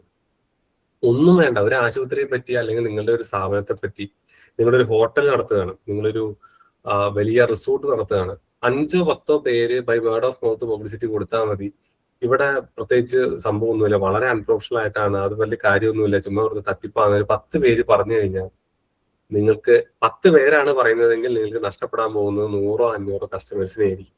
അപ്പൊ അതുകൊണ്ട് നമ്മളുടെ ഭാഗത്ത് നിന്നുകൊണ്ട് അല്ലെങ്കിൽ നമ്മുടെ ഒരു സ്ഥാപനത്തിന്റെ ഭാഗമായി വർക്ക് ചെയ്യുമ്പോൾ നമ്മൾ ചെയ്യേണ്ട ഒരു കാര്യം ചെയ്യാത്തത് കൊണ്ട് നമുക്ക് വരേണ്ട കസ്റ്റമർ കൗണ്ട് കുറഞ്ഞു പോയി എന്ന് ഒരിക്കലും ഇതിന്റെ ടോപ്പ് ലെവലിൽ ഇരിക്കുന്ന മാനേജ്മെന്റിന്റെ ടോപ്പ് ലെവൽ പൊസിഷനിൽ ഇരിക്കുന്ന ആളുകൾക്ക് ഒരിക്കലും തോന്നരുത്. അപ്പൊ അതുകൊണ്ട് നിങ്ങളുടെ ഉത്തരത്തിൽ ഈ കാര്യങ്ങൾ നിങ്ങൾ ഹൈലൈറ്റ് ചെയ്യാൻ വളരെയധികം ശ്രദ്ധിക്കേണ്ടതുണ്ട്. പിന്നെ ഞാൻ ഇന്നലെ പറഞ്ഞ സ്റ്റാർ ടെക്നിക്ക് എന്ന് പറഞ്ഞ സ്റ്റാർ മെത്തേഡ് ഞാൻ പറഞ്ഞു, സിറ്റുവേഷൻ, ടാസ്ക്, ആക്ഷൻ, റിസൾട്ട് എന്ന് പറയുന്നത് അത് എപ്പോഴും ഓർത്തുകൊള്ളണം. എന്ത് ചോദ്യം ചോദിച്ചാലും ആ സ്റ്റാർ ടെക്നിക്കിലൂടെ വേണം നിങ്ങൾക്കൊരു എന്ത് ചോദ്യം ചോദിച്ചാലെന്ന് പറഞ്ഞു കഴിഞ്ഞാൽ നിങ്ങളുടെ ഒരു ഇന്റർവെൻഷൻ ആവശ്യമുള്ള കാര്യങ്ങൾ ചോദിക്കുമ്പോൾ അതിന്റെ സിറ്റുവേഷൻ എന്താണെന്ന് മനസ്സിലാക്കി, നിങ്ങൾ ചെയ്യുന്ന ടാസ്ക് എന്താണെന്ന് മനസ്സിലാക്കി, നിങ്ങൾ എടുക്കേണ്ട ആക്ഷൻ എന്താണെന്ന് മനസ്സിലാക്കിയിട്ട് വേണം നിങ്ങൾ അതിനുമായി റിലേറ്റ് ആയിട്ടുള്ള ഒരു സൊല്യൂഷൻ കൊടുക്കാനായിട്ട്. ഒരു കാരണവശാലും നിങ്ങൾ ഒരു റിക്വസ്റ്റ് ഉണ്ട്. ഈ സ്റ്റാർ മെത്തേഡ് പോലെ തന്നെ കാർ മെത്തേഡ് എന്ന് പറഞ്ഞ മെത്തേഡും ഇല്ലേ? അതൊന്ന് പറഞ്ഞു ഞങ്ങൾക്ക് വേണ്ടിയിട്ട് കേൾക്കട്ടെ. അപ്പൊ അതിനെപ്പറ്റി ഒന്ന് സാർ ഒന്ന് എലാബറേറ്റ് ചെയ്യാമോ? അരുൺ തന്നെ പറയും. അത് കോണ്ടസ്റ്റ്, ആക്ഷൻ, റിസൾട്ട്. അതായത് എന്താണ് ഇതെന്താ വെച്ചിട്ടുണ്ടെങ്കിൽ ഇത് സ്റ്റാറിന്റെ ഇതാണ്. അതായത് പെട്ടെന്ന് നമുക്ക് റെസൊല്യൂഷൻ നേടാൻ സഹായിക്കും ഈ കാർ യൂസ് ചെയ്യുകയാണെന്നുണ്ടെങ്കിൽ. അതായത് മറ്റേത് എന്താ വെച്ചാൽ സിറ്റുവേഷൻ, ടാസ്ക്, ആക്ഷൻ, റിസൾട്ട് അങ്ങനെയാണ്. അപ്പൊ ഇത് ഡയറക്റ്റ് കോണ്ടസ്റ്റ്, ആക്ഷൻ, റിസൾട്ട്. ആ കോണ്ടസ്റ്റിലേക്ക് നമ്മൾ നേരെ എത്തുകയാണ്. അപ്പൊ നമുക്ക് ഒരു സ്റ്റെപ്പ് നമുക്ക് കുറയ്ക്കാം. ഒരു മാത്രമല്ല പെട്ടെന്ന് തന്നെ ആക്ഷനിലേക്കും പെട്ടെന്ന് റിസൾട്ടിലേക്കും പോകാം. തീർച്ചയായിട്ടും thank you four suggesting that. അതൊരു നല്ല കാര്യമാണ്. ഈ അരുണും അർജുനും ഒക്കെ സംസാരിക്കുന്ന പോലെ ബാക്കി ആരെങ്കിലും ഇതിനകത്ത് എക്സ്പീരിയൻസ്ഡ് ആയിട്ടുള്ള ആളുകൾ ഉണ്ടെങ്കിൽ സംസാരിക്കുന്നത്, അത് എനിക്കും പുതിയ ഒരു ഊർജ്ജവും ഉന്മേഷമൊക്കെ ആയിരിക്കും. വേറെ ആരും സംസാരിച്ച് കാണുന്നില്ല. നിങ്ങളുടെ സംസാരിക്കാൻ ബുദ്ധിമുട്ടുള്ളവരാണെങ്കിൽ ടൈപ്പ് ചെയ്തിട്ടാലും മതി. എന്തായാലും thank you Arun for the comment. അതൊരു കാർ മെത്തേഡും നിങ്ങൾക്ക് ഉപയോഗിക്കാവുന്ന ഒരു സംഭവമാണ്. ഇതെല്ലാം ഇങ്ങനെ കുറെ സാധനങ്ങളുണ്ട്. ഞാൻ ജനറലി ഒരു ഇന്റർവ്യൂവിന് ചോദിക്കുന്ന കാര്യങ്ങൾ എന്ന രീതിയിലാണ് ഞാൻ ഈ കാര്യങ്ങളൊക്കെ പറയുന്നത്. ഇതിങ്ങനെ ഇലാബറേറ്റ് ചെയ്ത് പോകാനാണെങ്കിൽ നമുക്ക് വേണമെങ്കിൽ 1-2 മാസം ഇതുപോലുള്ള സെഷനുമായിട്ട് ഇരിക്കാനുള്ള സാധനങ്ങളുണ്ട്. ഇനിയിപ്പോ മറ്റ് 1-2 ചോദ്യങ്ങളിലേക്ക് പോയി കഴിഞ്ഞു കഴിഞ്ഞാൽ നിങ്ങൾ എങ്ങനെയാണ് സാലറിയെ നെഗോഷിയേറ്റ് ചെയ്യുക? അത് വളരെ ബുദ്ധിമുട്ടുള്ള ഒരു ചോദ്യമാണെന്ന് നിങ്ങൾക്ക് തോന്നുന്നുണ്ടോ എന്ന് എനിക്കറിയില്ല. വളരെ തന്ത്രപൂർവ്വം കൈകാര്യം ചെയ്യേണ്ട ഒരു സാധനമാണ് സാലറി നെഗോസിയേഷൻ എന്ന് പറയുന്നത്. പ്രത്യേകിച്ച് ഒരു ഫ്രഷർ ആണ് നിങ്ങളെങ്കിൽ, ഒരു ഫ്രഷറുടെ റോളിൽ നിൽക്കുകയാണെങ്കിൽ ശരിക്കും നിങ്ങൾക്ക് നെഗോസിയേഷന് വലിയ ചാൻസുകൾ ഇല്ല എന്നുള്ളതാണ് സത്യം. അതായത് പലരും ചോദിക്കാറുണ്ട്, എല്ലാ കമ്പനികളും പറയുന്നത് ഞങ്ങൾക്ക് എക്സ്പീരിയൻസ്ഡ് ഹാൻഡ്സിനെ വേണം, എക്സ്പീരിയൻസ്ഡ് ഹാൻഡ്സിനെ വേണം. ആരെങ്കിലും ഒരാളൊരു ജോലി തന്നാലല്ലേ സാറേ നമുക്ക് എക്സ്പീരിയൻസ് കിട്ടുള്ളൂ എന്ന് പറയുന്ന ആളുകളുണ്ട്. ശരിയാണ്, സത്യമാണ്. ആരെങ്കിലും ഒരു ജോലി തരാതെ നമുക്ക് എക്സ്പീരിയൻസ് കിട്ടില്ലല്ലോ. എവിടെ ചെന്നാലും നമ്മൾ റിജക്ട് ചെയ്ത് കഴിഞ്ഞാൽ എങ്ങനെയാണ്? അപ്പൊ അതുകൊണ്ട് നമ്മളൊരു ഫ്രഷർ ആയിട്ട് ഒരു ഇന്റർവ്യൂവിന് നിങ്ങൾ ചെന്ന് കഴിയുമ്പോൾ നിങ്ങൾക്ക് സാലറി നിങ്ങൾക്ക് പറയാം, പക്ഷെ നിങ്ങൾക്ക് ഒറ്റയടിക്ക് എനിക്ക് 50,000 രൂപ അല്ലെങ്കിൽ 60,000 രൂപ 1 ലക്ഷം രൂപ ശമ്പളം വേണമെന്നൊന്നും നിങ്ങൾക്ക് ഒരു പക്ഷെ ഡിമാൻഡ് ചെയ്യാൻ പറ്റുന്നില്ല. കേരളത്തിൽ പറ്റില്ല, വിദേശ രാജ്യങ്ങളിൽ ഒരു പക്ഷെ പറ്റുമായിരിക്കും. കേരളത്തിലെ ഒരു അവസ്ഥ വെച്ച് ഒത്തിരി ക്വാളിഫൈഡ് ആയിട്ടുള്ള ആളുകൾ ഉള്ളത് കൊണ്ട് നിങ്ങൾക്ക് അതിനെ വളരെ ഭംഗിന്തരയുടെ വേണ്ടി നിങ്ങൾക്ക് ഇങ്ങനെ പറയാം, I am open to the standard fresher salary for this role. അതായത് ഞാൻ ഫ്രഷർ ആണെന്ന് എനിക്ക് തന്നെ അറിയാം, എനിക്ക് വേറെ എക്സ്പീരിയൻസ് ഒന്നുമില്ല. അപ്പോൾ ഞാൻ ഒരു ഫ്രഷറിന് കൊടുക്കുന്ന ഒരു സ്റ്റാൻഡേർഡ് സാലറി ഉണ്ടല്ലോ നമ്മുടെ നാട്ടില്, അതിലേക്ക് എനിക്ക് വലിയ കുഴപ്പങ്ങളില്ല. എന്റെ പ്രയോറിറ്റി എന്ന് പറയുന്നത് എക്സ്പീരിയൻസ് ഉണ്ടാക്കുക, ലേൺ ചെയ്യുക, ഗ്രോ ചെയ്യുക, പിന്നെ നിങ്ങളുടെ സ്ഥാപനത്തിന് വേണ്ടി കോൺട്രിബ്യൂട്ട് ചെയ്യുക എന്നുള്ള കാര്യങ്ങളൊക്കെ നിങ്ങൾക്ക് അവരോട് പറയാം. അപ്പൊ നിങ്ങൾക്ക് തന്നെ അറിയാം ഒരു ഫ്രഷർക്ക് കിട്ടുന്ന സാലറി എത്രയാണെന്ന് അറിയാം. അപ്പോ എന്നിട്ട് തീരെ കുറഞ്ഞ സാലറി എന്നാൽ നിങ്ങളത് അക്സെപ്റ്റ് ചെയ്തിട്ട് പോരണമെന്നല്ല പറയുന്നത്, നിങ്ങൾക്ക് നെഗോഷിയേറ്റ് ചെയ്യാം. പക്ഷെ ആ നെഗോഷിയേറ്റ് ചെയ്യുക എന്നുള്ളതൊരു സ്കില്ലാണ്. പലപ്പോഴും പലരും പല ജോലിയും വേണ്ടാന്ന് വെക്കുന്നത് ഈ സാലറി എന്ന് പറയുന്ന സംഭവം, after all at the end of the day we need money for survival. അപ്പൊ അതാണല്ലോ നമ്മുടെ എല്ലാവരും ലക്ഷ്യം. അപ്പൊ അതൊരു വളരെ ഇമ്പോർട്ടന്റ് ആയിട്ടൊരു കാര്യമാണ്. ആ ഇന്റർവ്യൂവിന്റെ ആ ഒരു ഘട്ടം എത്തുമ്പോൾ സാലറിയെ നിങ്ങൾ നെഗോഷിയേറ്റ് ചെയ്യുന്ന സമയത്ത് നിങ്ങൾ ഫ്രഷർ ആണെങ്കിലത്തെ കാര്യമാണ് ഞാൻ പറയുന്നത്. ഇപ്പോ ആരുടെ പോലെ ഒത്തിരി എക്സ്പീരിയൻസ്ഡ് ആയിട്ടുള്ള ആളുകൾക്ക് വേണമെങ്കിൽ നിങ്ങളുടെ പ്രൊഫൈൽ കാണിച്ചിട്ട് നിങ്ങൾക്ക് ബാർഗെയിൻ ചെയ്യാം, എനിക്ക് ഇത്ര എക്സ്പീരിയൻസ് ഉണ്ട്, സോ നിങ്ങൾ പറയുന്നത് കുറവ് സാലറിയാണ്, എനിക്ക് ഇതിലും കിട്ടാനുള്ള ഇതുണ്ടെന്ന് വേണമെങ്കിൽ നിങ്ങൾക്ക് മാന്യമായിട്ട് പറയാം. പക്ഷെ ഫ്രഷേഴ്സിനെ സംബന്ധിച്ച് നിങ്ങൾക്ക് അതിനുള്ള ഒരു സ്കോപ്പ് ഇല്ല. നിങ്ങൾക്ക് എങ്ങനെയെങ്കിലും ആ ഒരു ഓപ്പണിംഗിൽ കയറി പറ്റുക എന്നുള്ളതാണ് ഇമ്പോർട്ടന്റ്. അതുകൊണ്ട് I am open to a standard fresher salary for this role. My priority is learning and contributing to the organisation. I just want to grow in this field എന്നൊക്കെ പറഞ്ഞിട്ട് നിങ്ങൾക്ക് അതിനെ പറയാം. അപ്പൊ അതുകൊണ്ട് സാലറി നെഗോഷിയേറ്റ് ചെയ്യുമ്പോൾ ആ ഒരു കാര്യം കൊണ്ട് നിങ്ങൾക്ക് ജോലി കിട്ടാതെ പോകരുത് എന്ന് ഉറപ്പ് വരുത്തിയിട്ട് വേണം നിങ്ങൾ നെഗോസിയേഷൻ നടത്താൻ. എന്ന് കരുതി അവർ 5,000 രൂപ തരുള്ളൂ എന്ന് പറഞ്ഞാൽ അത് കെട്ടുകൊണ്ട് പോരണമെന്നല്ല പറയുന്നത്. അതിന് നിങ്ങൾ കുറച്ച് ഈ പറഞ്ഞ പോലെ ഒരു സ്റ്റാൻഡർഡൈസ് ചെയ്യാനുള്ള ഒരു സാധ്യത നിങ്ങൾ മുന്നിൽ തുറന്നു കിടക്കുന്നുണ്ട്. തീരെ കുറഞ്ഞല്ലാതെ നമ്മുടെ നാട്ടിൽ ഒരു ജനസമ്മതി ഉള്ള ഒരു പാക്കേജ് ഉണ്ടല്ലോ, ആ പാക്കേജിലേക്ക് നിങ്ങൾ ബാർഗെയിൻ ചെയ്യുന്നത് കൊണ്ടോ, ശരിക്കും ബാർഗെയിൻ ചെയ്യല്ല നിങ്ങൾ വേണ്ടത്, ആ ഒരു സാലറി പാക്കേജിലേക്ക് അല്ലെങ്കിൽ ആ ഒരു തലത്തിലേക്ക് ഇന്റർവ്യൂ ബോർഡിനെ കൊണ്ടുവന്ന് എത്തിക്കുക എന്നുള്ളതാണ്. അപ്പൊ അതുകൊണ്ട് ആ കാര്യങ്ങൾ ശ്രദ്ധിക്കുക, അല്ലാതെ തർക്കത്തിലേക്ക് പോകരുത് ഒരു കാരണവശാലും. പിന്നെ നിങ്ങളുടെ ഇന്റേൺഷിപ്പുമായി ബന്ധപ്പെട്ട കാര്യങ്ങൾ, അതേപ്പറ്റി എന്ത് ചോദിച്ചാലും നിങ്ങൾക്ക് കൃത്യമായി പറയാനുള്ള, ഇന്റേൺഷിപ്പ് ഉള്ള ആളുകളാണെങ്കിൽ കേട്ടോ, നിങ്ങളുടെ കോഴ്സിന്റെ ഭാഗമായിട്ട് നിങ്ങൾ ഇന്റേൺഷിപ്പ് ചെയ്യുന്നുണ്ടോ എന്ന് എനിക്കറിയില്ല. പക്ഷെ ഇപ്പോൾ ഡിസ്റ്റൻസ് കോഴ്സ് അല്ലെങ്കിൽ ഓൺലൈൻ കോഴ്സിന് അങ്ങനെ ഉണ്ടോ എന്ന് എനിക്കറിയില്ല. അല്ലാതെ ഉള്ള ആളുകൾ ആണെങ്കിൽ അവർക്ക് ഇന്റേൺഷിപ്പുമായി ബന്ധപ്പെട്ട്, ഇന്റേൺഷിപ്പ് ഉണ്ടല്ലേ, ഓക്കെ, അപ്പൊ ഇന്റേൺഷിപ്പുമായി ബന്ധപ്പെട്ട് അവര് ചോദ്യങ്ങൾ ചോദിക്കും. അപ്പൊ ഇന്റേൺഷിപ്പിന് പോയതിന്റെ തെളിവുകളും സർട്ടിഫിക്കറ്റുകളും ഒക്കെ നിങ്ങളുടെ കയ്യിൽ വേണം. മാത്രവുമല്ല ആ ഇന്റേൺഷിപ്പ് പോയ സമയത്ത് അവിടെ നിങ്ങൾ വേറെ പ്രശ്നങ്ങളൊന്നും ഉണ്ടാക്കിയിട്ടില്ല എന്ന് ഉറപ്പുവരുത്താൻ വേണം. ഇനി എങ്ങാനും ഒരു ബാക്ക്ഗ്രൗണ്ട് ചെക്ക് നടത്തി കഴിഞ്ഞു കഴിഞ്ഞാൽ തീർച്ചയായിട്ടും അത് ഒരു ബാഡ് മാർക്സിലേക്ക് പോകുന്ന കാര്യങ്ങളൊന്നും ഉണ്ടാകരുത്. ഇന്റേൺഷിപ്പിന്റെ ഒരു തലത്തിന് വേണ്ടി അല്ലെങ്കിൽ ആ ഒരു കാര്യത്തിന് വേണ്ടി മാറ്റി വെച്ചിരിക്കുന്ന സ്കോർ എന്ന് പറയുന്നത് തീർച്ചയായിട്ടും നിങ്ങൾ നേടിയെടുക്കാനുള്ള ഡോക്യുമെന്റ്സും സപ്പോർട്ടിംഗ് ആയിട്ടുള്ള സാധനങ്ങളും നിങ്ങളുടെ അടുത്ത് ഉണ്ടാകണം. ഇന്റേൺഷിപ്പിനെ പറ്റി എന്ത് ചോദിച്ചാലും നിങ്ങൾക്ക് കൃത്യമായി പറയാനുള്ള ഒരു സ്കില്ല് വേണം. 3-4 മാസം ഇന്റേൺഷിപ്പ് ചെയ്തിട്ട് ആ സ്ഥാപനത്തെ പറ്റി അല്ലെങ്കിൽ അവിടെ നടക്കുന്ന വർക്കിനെ പറ്റി വലിയ ധാരണ ഇല്ല എന്നുള്ളൊരു ഇംപ്രിന്റ് ഒരു കാരണവശാലും നിങ്ങൾക്ക് അവരുടെ മുന്നിൽ അവതരിപ്പിക്കേണ്ട ഒരവസ്ഥ വരരുത്. അതാണ് മറ്റൊരു കാര്യമുള്ളത്. പിന്നെ ഞാൻ ആദ്യം പറഞ്ഞ പോലെ നിങ്ങളുടെ ഒരു പ്രൊഫഷണൽ, നിങ്ങൾ എന്തായാലും നിങ്ങൾ പഠിച്ചത് കംപ്ലീറ്റ് ബിസിനസ്സുമായി ബന്ധപ്പെട്ട, മാനേജ്മെന്റുമായി ബന്ധപ്പെട്ട ഒരു സാധനമാണ്.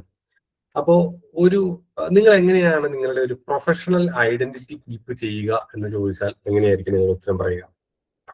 എങ്ങനെയായിരിക്കും ഒരു പ്രൊഫഷണൽ ഐഡന്റിറ്റി, മറ്റ് ജോലികളിൽ നിന്ന് നിങ്ങൾ ഈ ജോലിയെ നിങ്ങൾ എങ്ങനെയാണ് നിങ്ങളുടേത് മാത്രമായ ഒരു ഐഡന്റിറ്റി കീപ്പ് ചെയ്യുക? GW ആൽപോർട്ട് പറയുന്ന ഒരു സോഷ്യൽ സയന്റിസ്റ്റ് പറഞ്ഞൊരു കാര്യമുണ്ട്, talent is A one who is different from others and keeps his own identity എന്നാണ് പറഞ്ഞത്. ഒരു ടാലന്റഡ് ആയിട്ടുള്ള ഒരു വ്യക്തി എന്ന് പറയുന്നത് അദ്ദേഹം മറ്റുള്ള കാര്യങ്ങളിൽ നിന്ന് തീർച്ചയായിട്ടും അദ്ദേഹത്തിന് എന്തെങ്കിലും ഒരു വ്യത്യസ്തത ഉണ്ടാവും.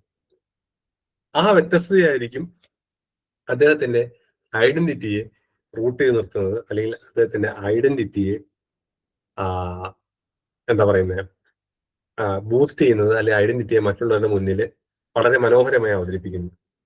അപ്പൊ നിങ്ങൾക്കും ഒരു പ്രൊഫഷണൽ ഐഡന്റിറ്റി വേണം. അതായത് ഞാൻ പറയുന്നത് എത്രത്തോളം നിങ്ങൾക്കത് കമ്മ്യൂണിക്കേറ്റ് ആയിട്ടുണ്ട് എന്നുള്ള സംശയമുണ്ട്. ഒരു പ്രൊഫഷണൽ ബാക്ക്ഗ്രൗണ്ടിൽ നിങ്ങൾ നിൽക്കുമ്പോൾ നിങ്ങളെപ്പോലെ തന്നെയാണ് ഈ ഇന്റർവ്യൂ ബോർഡിന്റെ മുന്നിൽ ഇനി വരാനിരിക്കുന്ന 10-100 പേരും ഒക്കെ ഇതേ പ്രൊഫഷൻ തന്നെയാണ് വരുന്നത്. അപ്പോൾ നിങ്ങൾ എങ്ങനെയാണ് ഐഡന്റിറ്റി കീപ്പ് ചെയ്യുക എന്നുള്ള ചോദ്യത്തിന് നിങ്ങൾക്ക് പറയാൻ പറ്റുന്ന കാര്യം, നിങ്ങൾ ചെയ്യുന്ന വർക്കിനോട് 100% നീതി പ്രവർത്തിക്കൊണ്ട് ട്രൂലി പ്രൊഫഷണൽ ആവുക ഇൻ എവറി സെൻസ് എന്നുള്ളതാണ്. അതായത് നിങ്ങളെ ഹയർ ചെയ്യപ്പെടുന്ന ആ സമയം മുതൽ ഇൻ ഓൾ ആസ്പെക്ട്സ് നിങ്ങളൊരു ട്രൂ പ്രൊഫഷണൽ ആയി മാറുമ്പോൾ നിങ്ങൾക്ക് ഐഡന്റിറ്റിയെ സെപ്പറേറ്റ് ബിൽഡ് ചെയ്യേണ്ടി വരില്ല. ടോപ്പ് ടു ബോട്ടം ആപാത ചൂടം നിങ്ങളൊരു പ്രൊഫഷണൽ ആണ്. ഇനി അല്ലെങ്കിൽ അങ്ങനെ പറയാവൂ, അങ്ങനെ ആവണം, ഇല്ലെങ്കിൽ കുറച്ചു കാലം കഴിയുമ്പോൾ നമുക്ക് ജോലി ഉണ്ടാവില്ല, അവിടെ അവർ നിങ്ങൾ നിരീക്ഷിക്കുന്നുണ്ടാവും. അപ്പൊ അതുകൊണ്ട് ഞാൻ ടോപ്പ് ടു ബോട്ടം ഒരു പ്രൊഫഷണൽ ആണ്.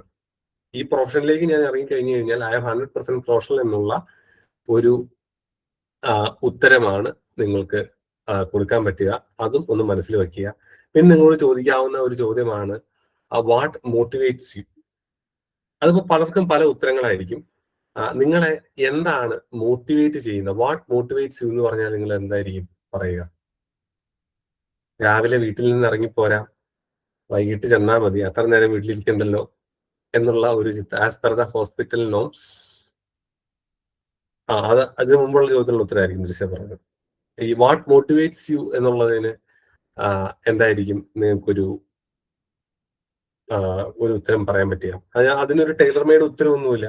നിങ്ങളെ മോട്ടിവേറ്റ് ചെയ്യുന്ന ഒരു ഫാക്ടർ എന്താണെന്ന് വെച്ച് കഴിഞ്ഞാൽ അത് ഓരോരുത്തർക്കും ഓരോന്നായിരിക്കും. വേണേൽ നിങ്ങൾക്ക് പറയാം, പേഷ്യന്റ് കെയർ ഒക്കെ കൊടുക്കുന്ന ഒരു സ്ഥാപനത്തിന്റെ ഭാഗമായി വർക്ക് ചെയ്യുമ്പോൾ കുറച്ചുകൂടി ലൈഫുമായി ബന്ധപ്പെട്ട വളരെ എന്താ പറയുന്നത്, വളരെ ഇമ്പാക്റ്റ് ക്രിയേറ്റ് ചെയ്യാൻ പറ്റുന്ന ഹോസ്പിറ്റൽ ഫീൽഡിൽ വർക്ക് ചെയ്യുമ്പോൾ ജനങ്ങളുമായി ഇടപെടുമ്പോൾ അവരുടെ പ്രശ്നങ്ങൾക്ക് സൊല്യൂഷൻ ഉണ്ടാകുമ്പോൾ എനിക്ക് കിട്ടുന്ന ഒരു മോട്ടിവേഷൻ ഉണ്ട്. ഇനി നിങ്ങളൊരു HR പോസ്റ്റിൽ വേറെ കമ്പനിയിൽ ഇരിക്കുകയാണെങ്കിൽ ഒത്തിരി സർവീസുകൾ ഞങ്ങളുടെ ഈ കമ്പനി പ്രൊവൈഡ് ചെയ്യുന്നുണ്ട്.